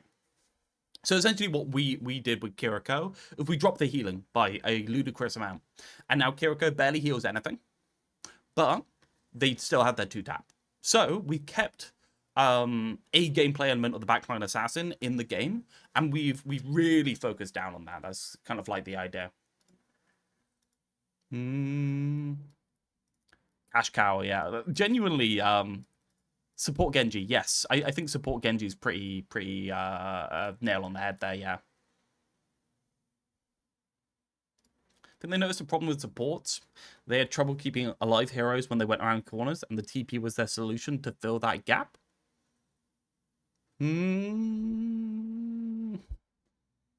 Interesting there, but then again, the TP could have just been a solution to allow them to go into the backline and murder people. They could have started with the TP. They could have said, like, gameplay element or TP, what do we put with it? Well, we'll put an assassinated kind of like playstyle, and we'll round it out with an immortality button to make the assassinated playstyle a little bit better, or make them better on main. That could have been it. I don't even remember the April Fool's Doom at this point. Hey, Megamon. How are you? DM me whenever.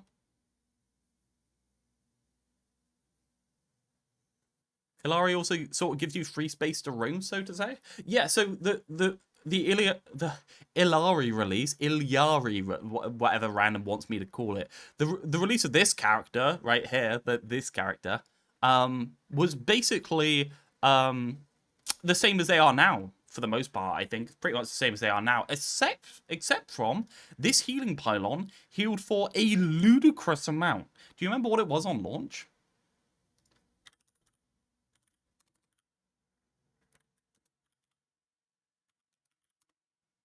Do you remember what the number? 50. Was it 50? Let's go see.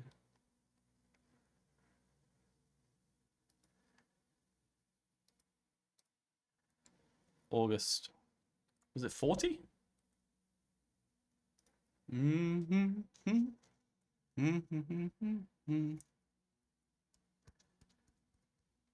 morning. Got a Sugma VOD. Excellent. 40 per verse, but 50 HPS.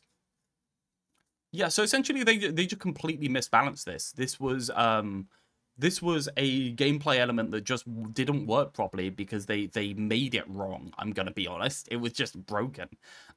It's hard to say what part of the character came first. Solo rifle's cool. Outburst is cool. This was around the time they were making more duelist DPS, so they clearly wanted duelist DPS that can go on off angle. Maybe it was a design space, but the design space was very wishy-washy, which I think why the character's a little bit wishy-washy. Why can't anyone come up with a better deployable than Dispenser? Because we need to put ammo into the game. Support for Ash mains? Yeah, pretty much. Anyway. Greed was talking at some point, right? Ping pong, I guess you could call it. Complex heroes with many layered mechanics often cause balance whiplash. They're either overly nerfed or overly buffed or so on. It's more difficult to find a sweet spot for them because one tiny micro buff to the strong or rigid part of their kit that's got that specific gameplay loop tied to it where there's not a lot of adaptability in it can be the difference between that character becoming disgustingly overpowered and useless, or a very minute change to something that's not related to that part of the gameplay loop might end up amplifying that gameplay loop a lot more because that becomes more accessible or more tangible in that gameplay loop. For example, take like Sojourn Slide, the double slide perk buffed the hero into unbelievable levels, whereas before the single slide, although made the character less interactive as well, yay, such as Soldier's super sprint and Moira's 3-second fade, useful, was more of an escape tool. However, with the double slide, it means you're able to play infinitely more aggressively because you have two escape options. If you get dove, you slide out. They redive you, you slide out again, right? It's things like that where, because the kit is so rigid, it's so set in stone of what you're supposed to be doing on the character, it means that no matter what minute change you do to the kit, no matter what you're actually targeting, it will impact that strong, rigid part of their kit or their playstyle that forces them to either continue to play in that way or use that part of their kit in a certain way to generate more value, even though the balance change you specifically did not target that rigid part of their kit. Because it is the main influence of their design, it means that no matter what you do, it's gonna hit that character, and it's gonna massively fuck over like the different ranks. For example, Sojourn in Gold is useless because no one can hit a broadside of a barn, but in Champion, she's just... No, he's right. Some of the design is just so sharp that you can't really move left or right without fucking it up in one way, like shape or form. And it's a fairly obvious example of double slide of just how easy it is to do. It's like so stupendously broken. It's just like you can't believe the heroes in the game because all of the power is in the railgun, right? A champ player can hit a railgun. Well, let's say like 70% of the railguns are hits, 80% of the railguns are hits, 30 to 40% of those are headshots. Well, you're hitting like, I don't know, quite a few railguns of hit. You might get like 5 headshots of hit in a champ lobby. You might literally sweep the whole team every fight on Sojourn if you're capable of it. What gold player is doing that? Do you know what I mean? It's not. It's literally not possible. And that doesn't necessarily make it a bad thing that a gold player isn't able to access that really strong part of the kit. But it is a problem that the only way for them to get value is to get good at the railgun, right? There's no other way to get value. You want value? Get good at railgun. You're not. It doesn't matter if you get good at the left clicks or the ball or the anything else. It doesn't matter. If you're not good at the railgun, you suck, right? Apply that methodology to like Lucio. It wouldn't work. It wouldn't make sense. Do you know what I mean? Oh, either learn to I don't know, go dual Widowmaker, or you're never going to be successful on the hero. That's a fucking shit way to do it. You should be able to generate value through multiple different playstyles and utilizing every part of their kit to get the value that you want, because it should be more about the character or the player, not the character, right? It keeps the power in the player, not in the kit. Complex kits can carry themselves with built-in value. Simpler kits make the player's aim, awareness, and decisions matter even more, right? Because a simpler kit allows for a higher amount of adaptation. I don't think that's necessarily always true. I mean, a complicated kit can be can have the depth in it. I guess the question is whether the complex kit is knitted together properly or whether the complex kit is just like dispersed in loads of random different terrible elements. Simpler kits allow for more decisions, which means there are more decisions to be made, which means you need superior decision-making skills to choose the right option in the scenario to get the value that you're looking for, instead of a thing like Kiriko where it's like, do I Suzu my tank or do I Suzu my DPS? Do I wait for the Queen ult and I Suzu that, or do I Suzu the Anid? Which one am I going to Suzu, right? Think of the amount of options you have to use Kiriko's kit, right? Where do her abilities tie into themselves? Where is the adaptation in the kit? It's very rigid. What am I going to Suzu? Where am I going to TP? That's 90% of the character outside of like the dueling based style of Kiriko. That is fucking boring in my opinion. That's not interesting because... Which is why they should really center the dueling playstyle of Kiriko. That should be the core of the character. Suzu is a very rigid ability. Right? What does it do? Okay, it cleanses you. Because Suzu is such a...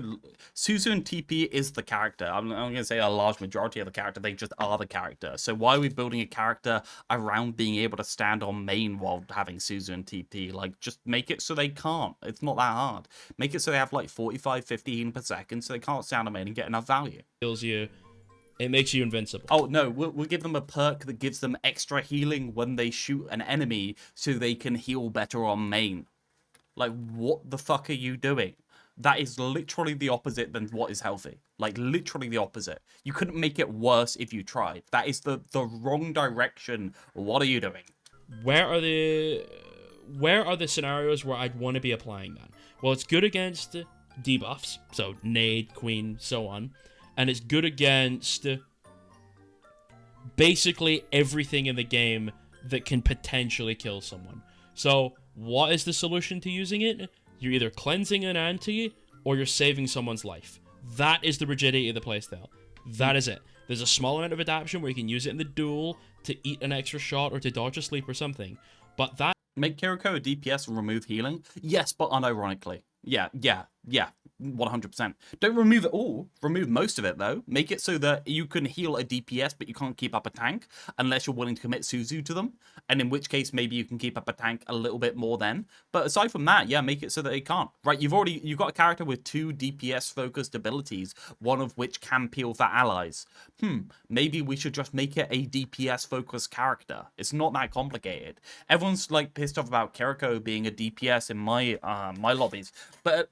At least Kiriko's not standing on main after you get them off of the angle. At least when you go fight a Kiriko and they TP out, they're now useless because they're on main doing nothing. Whereas in live, they go off, they do a duel over here, they TP back, and then they're still getting kunais through main and healing extra because they're on main. They're healing like 65, 70 healing per second. It's stupid. Like, it makes no sense. That does not justify the other rigidity in the kit because it is so set in stone. And again, like I said, like I'm a big fan of it should be about the player, not about the kit. If you're very good at the kit, you should be able to make it work. But there should be no kit in the game where it just makes it work for you. No hero in this game should work for you. They shouldn't give you value for you. You should earn it. Nothing should be given to you in this game. Nah, you can get free value. I don't mind free value. Free value is fine as long as it doesn't dominate their hero's kit. You can have a baseline of free value. That's 100% fine by me. I don't mind. I don't mind you having baseline free value. You want some value, you should have to go out, be proactive, and get it. Do something for it. No, you shouldn't. Unlike some of the kits where it's like, Hard disagree. although you have to do something technically to get the value I am absolutely fine with Illari having a baseline of value from Lamp. I'm absolutely fine with it as long as that baseline of value isn't good enough in order to carry the character. massively outweighs. Genji really works to press E and deflect all protector. Yeah, Genji gets a massive majority of value by fucking using his wall climbing to walk to an awkward place for the enemy team. Oh, there's a baseline of value that takes no skill, etc. The either potential negative value for making a mistake using the ability no, you're right, Megamon. What's considered free? Yeah, it's hard to work out. That way, or so on. It just generates more value. The way he's talking, it does seem like he wants to have a fucking quick time event game in order to be able to put a harmony orb on someone, right? Like something like that. Than you're putting in effort in general, right? Do you know what I mean? It also has less hero fatigue. Heroes with more complex and rigid kits are more likely to... I think the core of this that he's missing is that depth is the thing that matters, and depth is the most easily accessible from characters when a simple idea has been worked on to a point where it has layers, right? And complexity without those layers is hilariously boring and feels more like free value due to the amount of abilities rather than that you're learning and you're leveraging something. To have an identical gameplay loop and become boring to play as or against faster. For example, it's fucking RAM gameplay, man. It's so bad. What's a character like? Just take like Ashe, for example. He's just walking at the Orisa. Right, 95% of the time, what is an Ashe doing? They're standing in the middle of the enemy team, on some high ground, and they're shooting you with their gun. That is almost every single game of Ashe you play against. Ashe right? can play times 1, 2, 3, 7. Yeah. Oh. Almost every single one. She wants to do the same thing because her design is rigid. It's less rigid Maybe than I a lot should of have other... actually responded to this properly for YouTube so that I can yell at him for having weird ass views. characters, but the left clicks are kind of shitty unless you're hitting scope shots before, and scope shots are better at range. Okay, here's my controversial view.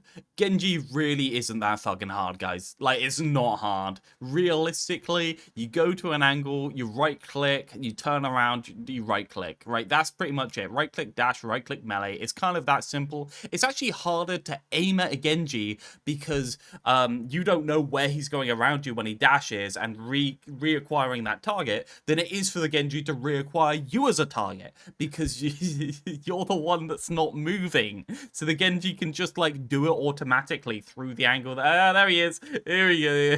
It's not that hard. It's not that hard. It's harder to fight off a Genji as a Zen than it is to play Genji. Beth's calling me. Okay. One sec. Be right back.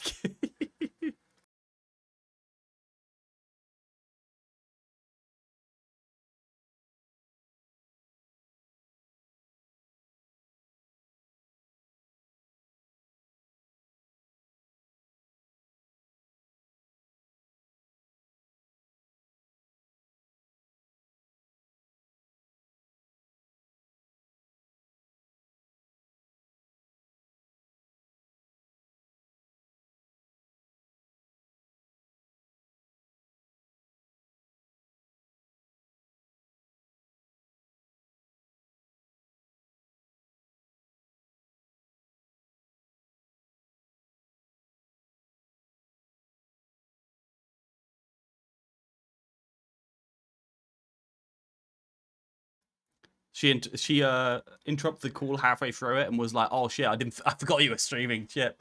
I think that value being easy to attain is fine. I have no problem with applying all by just pressing a button when the skill comes from who and when, and that's fine. The kind of value I dislike is coach gun denying dive. In most cases, the Ashe can set up and simply deny the dive by pressing the button. Not because she positioned for it or anything else, she just presses the button. But I think that's the dynamics to positioning, right? That's an extra layer on positioning that people have to account for, and without the coach gun, the idea of layering a dive wouldn't make sense. Sure, you do need free value, but the value should be in the fact that she does have this button to start with, rather than saying, well, it's so easy to use. Of course it's easy to use. Like, I would be fine with Coach Gun automatically pushing somebody away without her even pressing the button or looking at them. That would be fine by me. It would fill the same function, and I would be fine with that as free value, because that free value gives some texture to the game. Is that crazy? If Coach Gun was automatic, I wouldn't think it'd be much of a problem.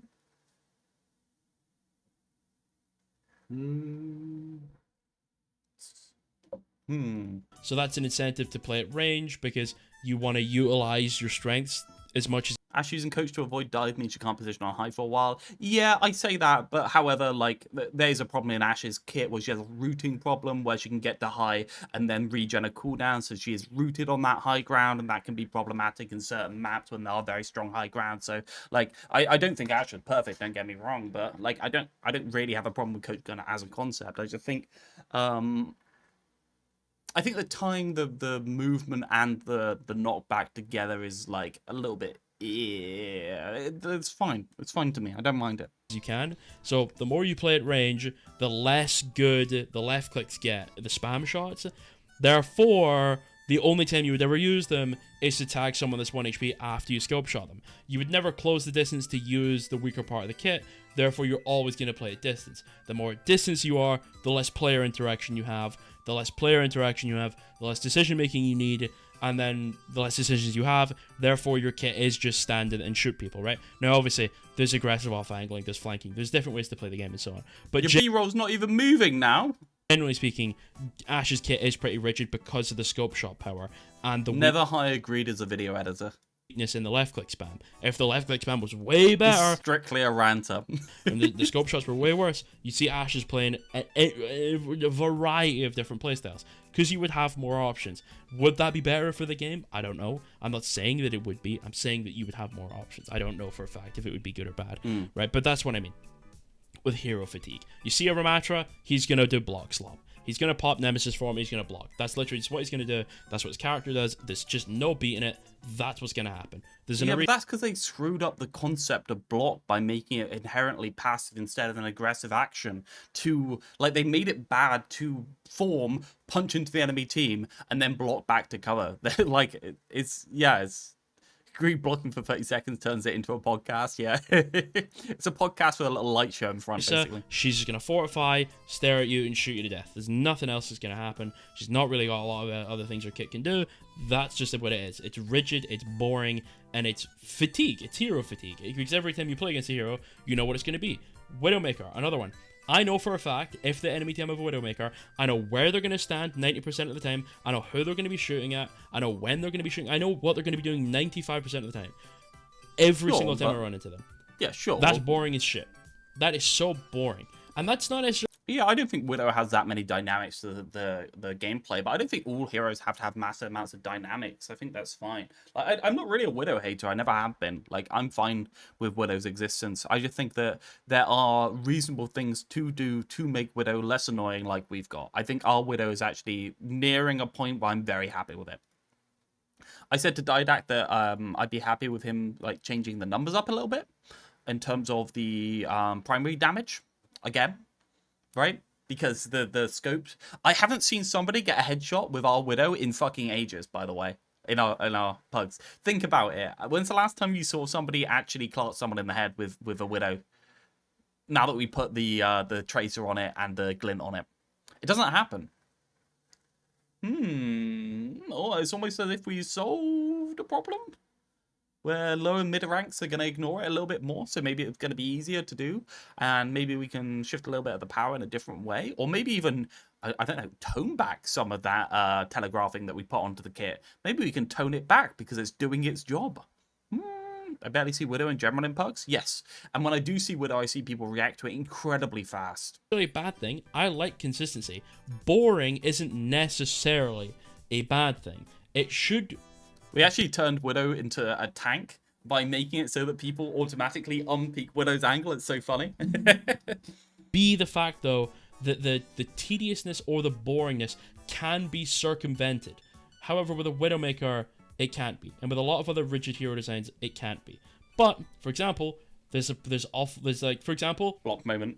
If you take a hero like Genji, Genji can be fucking boring. If he's playing Pokebot Genji and he's just dash meleeing you when you're low HP, is there a way to deal with that? Yeah, you do. You go chip damage characters, you go spam characters. She's fine in Pugs, because if she sits behind her team in Pugs, she can't kill people with the scope through her team, because the enemy team is being told she's there and scoped in. So it massively improves the character. It's such a big improvement. It's crazy, man. Like, absolutely crazy. Yeah, it's amazing. And because of that, we can put some more value into her primary, her actual left click, right? And we can make it so that Widow goes on gambits on angles. Maybe even speed up her hook. We could do something like that. I mean, the jump shots are problematic, and we probably wouldn't want to do it for that reason. But realistically, maybe. Chip his health bar down, make him less likely to do it. Now, is it a full preventative measure? Does it completely neuter the boredom of the playstyle and so on? Absolutely not. But you at least have some kind of option to get rid of the boringness. Do you know what I mean? Unlike on some other characters where their kit is rigid, where their kit needs to kind of be able to output that strength through that part of their kit. Do you know what I mean? Because they're very rigid. But you know what I mean. Anyway, that's what I'm talking about. I think simpler hero designs are better. I think complex hero designs are not necessarily bad, but they are just worse than simple hero designs. There's many hero designs in this game. They can be worse. They don't have to be. You can have a complex hero design where everything knits together into the core. You can have a really complex hero and everything works and flows properly. But if you have something simple and you have a couple of things built around it, it's very likely for everything to be able to work in tandem. Are complex, that are interesting, but they're infinitely harder to do, and Blizzard isn't very good at it. Yeah, no, Maxi, so I think you should focus on simpler hero design. I love you all. Have a good day. Good old greed. I'm play another game, then I'm gonna head off.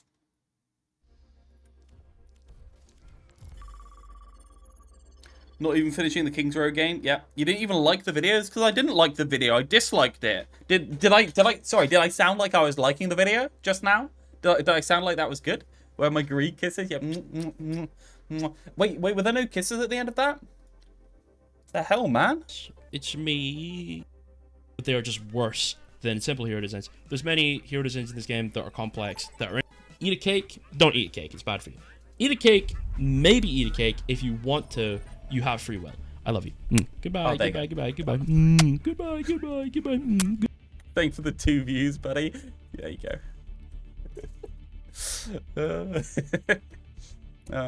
Suravasa. I'm a Suravasa kind of guy. It's so pretty, man. I love Suravasa so much now.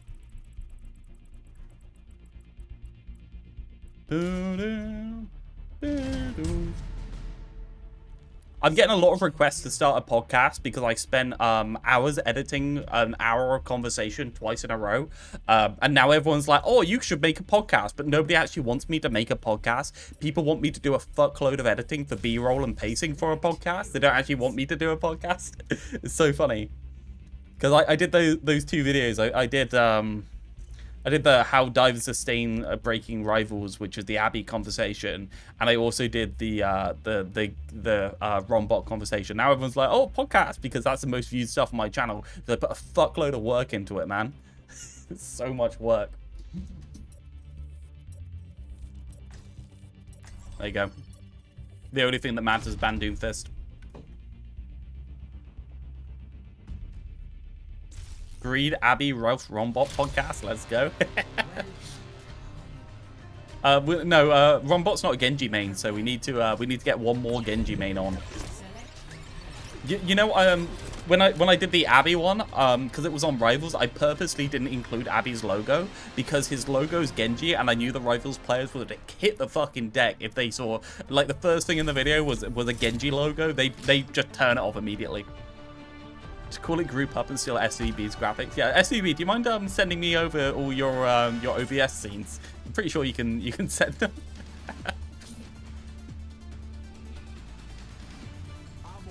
Abby's so bad takes addicted. That's what makes it fun. You have to have a couple of people with weird ass takes, otherwise you can't enjoy yourself, right? I'm always on my worst behavior. I haven't played Echo in ages. No one in the comments can decide who talked over who. Okay, so I'll tell you what happened, Maxi, because there was a lot of comments about Abby talking over me or me talking over Abby. What happened is I realized around 5 minutes into the conversation that I would have to fucking take that bull by the horns, otherwise I wouldn't get a single word in edgeway, because Abby was like an excited puppy and just like kept talking. He's just he had so many thoughts to get out there, and I can't blame him for it. He wasn't being malicious, but I was trying my best, man. Like, oh, the host's talking over him, and then half the other people are saying he's talking over the host, and I'm like, I can't, man. There's only so much I can do in this scenario. Like, we have a moment. Nope.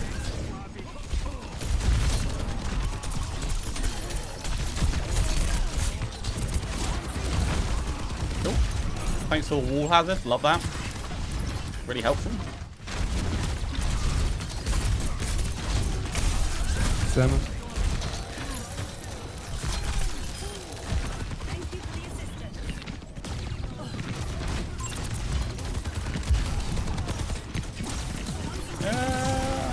I'm bad for video game. Okay, going for Ryan. I really do have to flick for this. Like,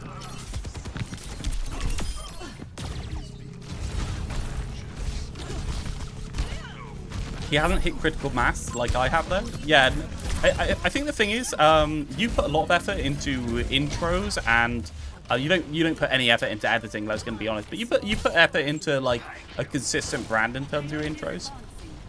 Abby neither has the editing nor the consistent brand, right?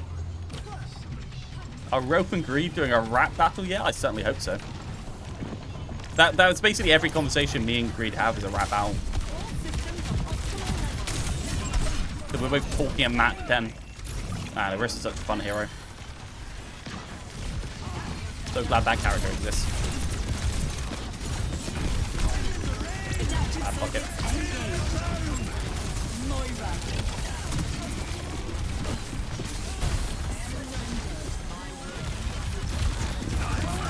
Give me ult charge! Give me ult charge! They're all blocking so I can't get any ult charge. Man, there's the worst adapt ever.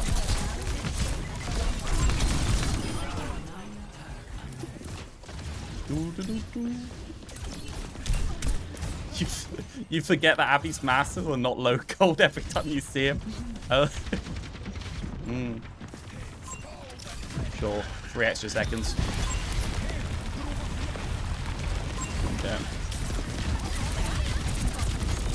I know the moment that oh god, I'm dead. Oh god, I can't control this character.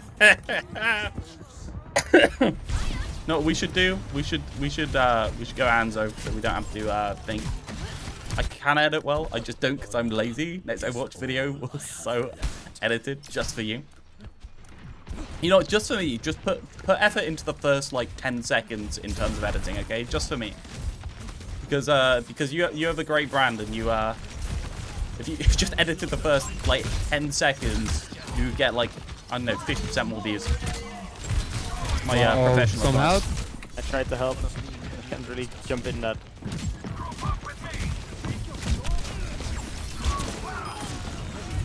Oh, almost dying to the orb.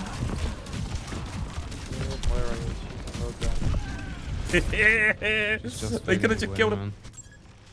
For me, it makes no sense to go after Moro. It takes ages. Is recent one saying Reinhardt's outdated? Yeah, I mean, obviously Reinhardt's outdated, but that's because I'm Yes, just please. gonna leave this channel because because they're trying to talk about the video game. I'm trying to talk about Abby. Me giving Greek content advice like I have any idea what I'm doing is obviously very humorous, isn't it? Go away.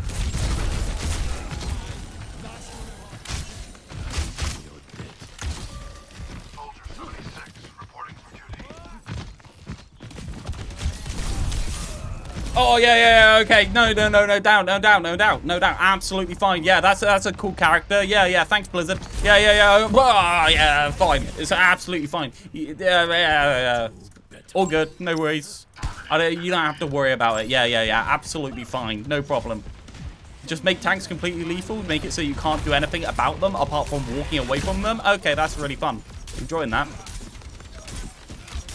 Yeah, what could I have done about that? Well, I could have not been anywhere near that side of the map, I guess.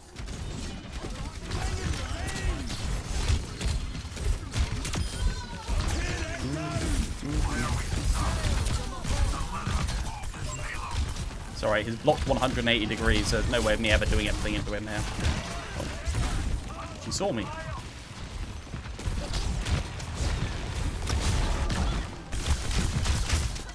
I can't aim.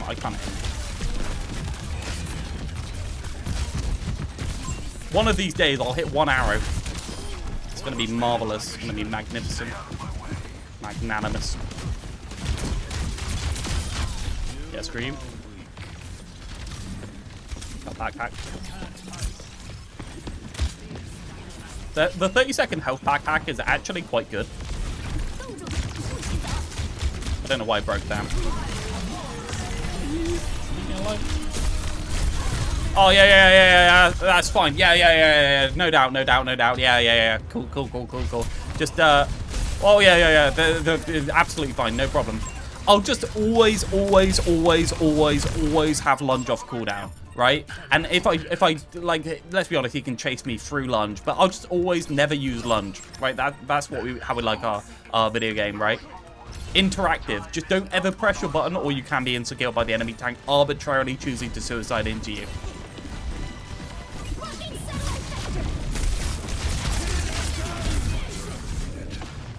Why are the tanks better DPSs? You're missing arrows because you're English. It's in your DNA to operate like an English longbowman and fire your arrows for distance and consistent pressure. 45-degree angle. That's the ballistic trajectory that gives you the longest distance. How do we lose the last fight? Because Hazard's in the game. And he makes me want to die. Oh, man. Oh, all these videos going up saying Overwatch in its best state ever. And I'm here like, oh, my God. Why?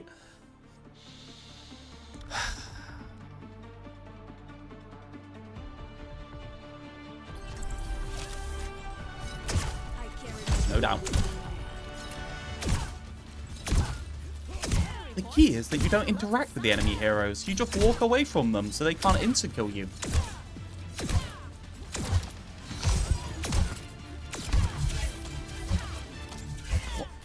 Why do we have an army? That's a terrible placement.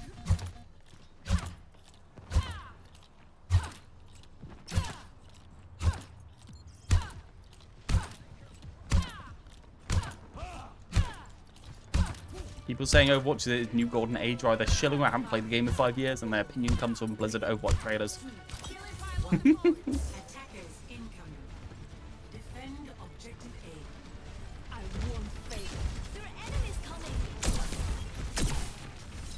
Why do we have Ilari? We don't need Ilari.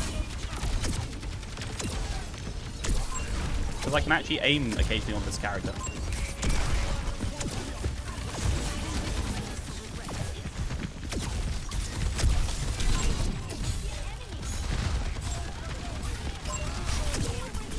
Both your supports not doing anything. I know what I'm going to do. Piss off. Oh yeah, he can climb walls, so I have to just walk away. Yeah, that's cool. Infinite space control. Look at him! Look at him! That's not a tank. That's a fucking DPS. Why is this guy yeeting himself at me at Mach 10? Why? For what reason? What have I done about you? Like, he's almost dead as... Why would you do... Why do people do... do they know I'm a streamer? For what possible reason would he choose me? He can do what he wants. It's his hero's theme. Totally valid. Oh, yeah, he's an anarchist that uses government money from his disability payout in order to be able to afford illegal prosthetics, by the way. Oh, he's like, oh, I hate the government. All they did was pay me a ridiculous amount of money so I could get my taxpayer money as well. So all they did was give me a ridiculous amount of taxpayer money in order to get whatever prosthetics I wanted that I could afford off my government salary. Yeah, all right. Oh, I'm an anarchist. All right. The only reason Hazard is an anarchist is because Hazard wants to be able to get whatever cybernetics he wants to.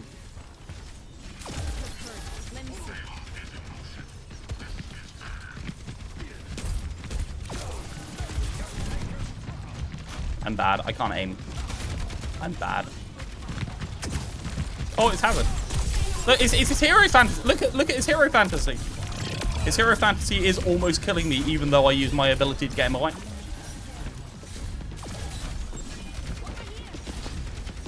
This fucking woof woof guy.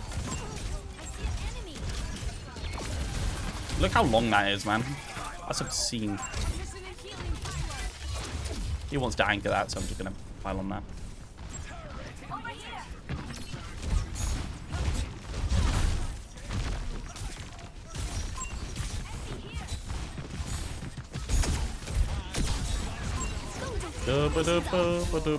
My ult bound to F. It's been bound to F since I started playing the game, actually. I should do something.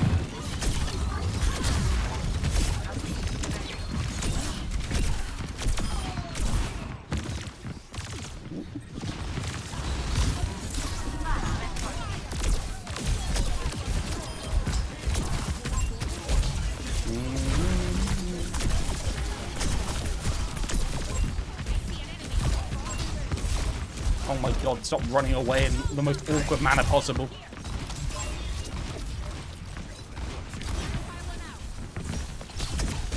Oh, Hazard's just crossing the entire map with one button.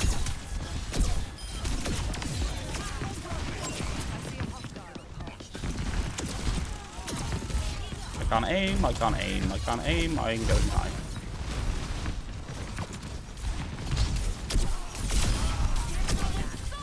Nope, whoop, whoop. Okay, I'm just gonna put that there. I can't aim, I can't aim. Hey, nice. Mod abuse? What why are you abusing mod? What are you abusing mod with?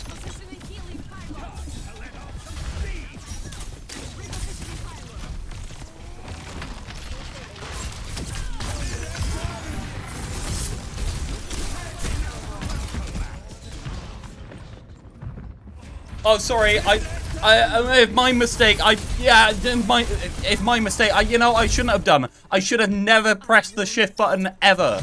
I should have just never pressed. You know, just don't press it, right? If you just unbind shift, then you'll always have it, just in case he fucking yeets himself halfway across the map at you. Yeah. No doubt. Absolutely fine. It's fine. Don't worry about it. This is now officially a molding stream. Both when diver does dive. He's not a diver, he's a brawler that also dives and insta-kills you when he does it.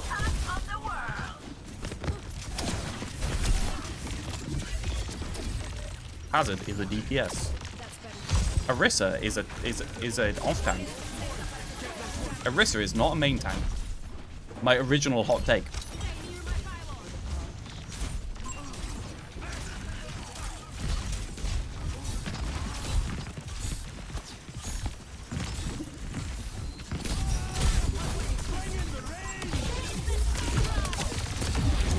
Big. It's large. It's a large Jeremy. It's a large Jared. Whoop. Get him. Get him out of there. He's gone from watching a Green video to watching a Green video by Realth. No. Absolutely fine path to do it. Can you do the...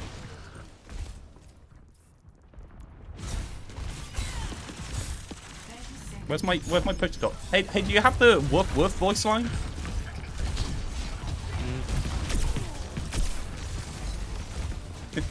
I just get it.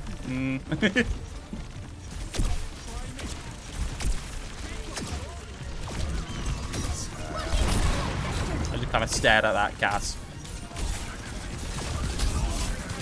Oh, he just dies. Yep, that's fine.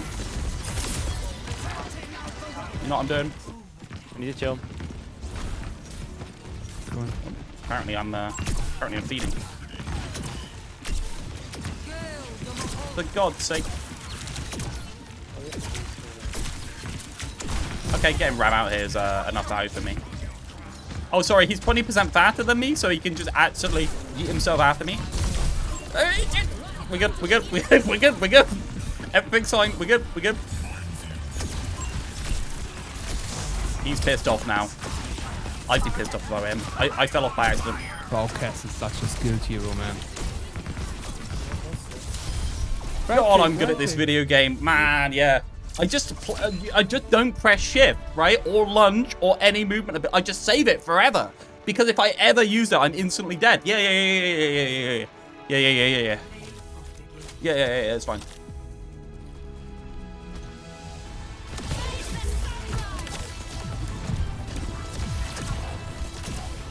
Look how good I am at this video game, man. I should be a coach. I should become a Hazard one trick. Yeah, but a Hazard one trick, but all I do is I yeet myself at Realth and try and instantly delete him, then die. Got the play of the game. I'm going off. You guys suck. My coach Moldy in open queue, diamond, gold lobbies. Yes, I will keep letting him guide my opinions on things.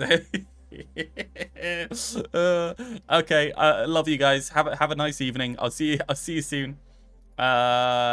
Pugs Thursday. Yeah, so I'm gonna be on at some point to do the new hero. The new hero is a good thing to announce. I will be doing the new hero at some point. So yeah, I'll be around at some point anyway. Hey, Pugs Thursday. Yeah. Didax moved it, I think. Anyway, good night. Have a good one. Love you, Nif. Love you, Rombot. Love you, Maxi. Love you, Placid. Love you, Eldul Frost. Love you, Greed, I guess.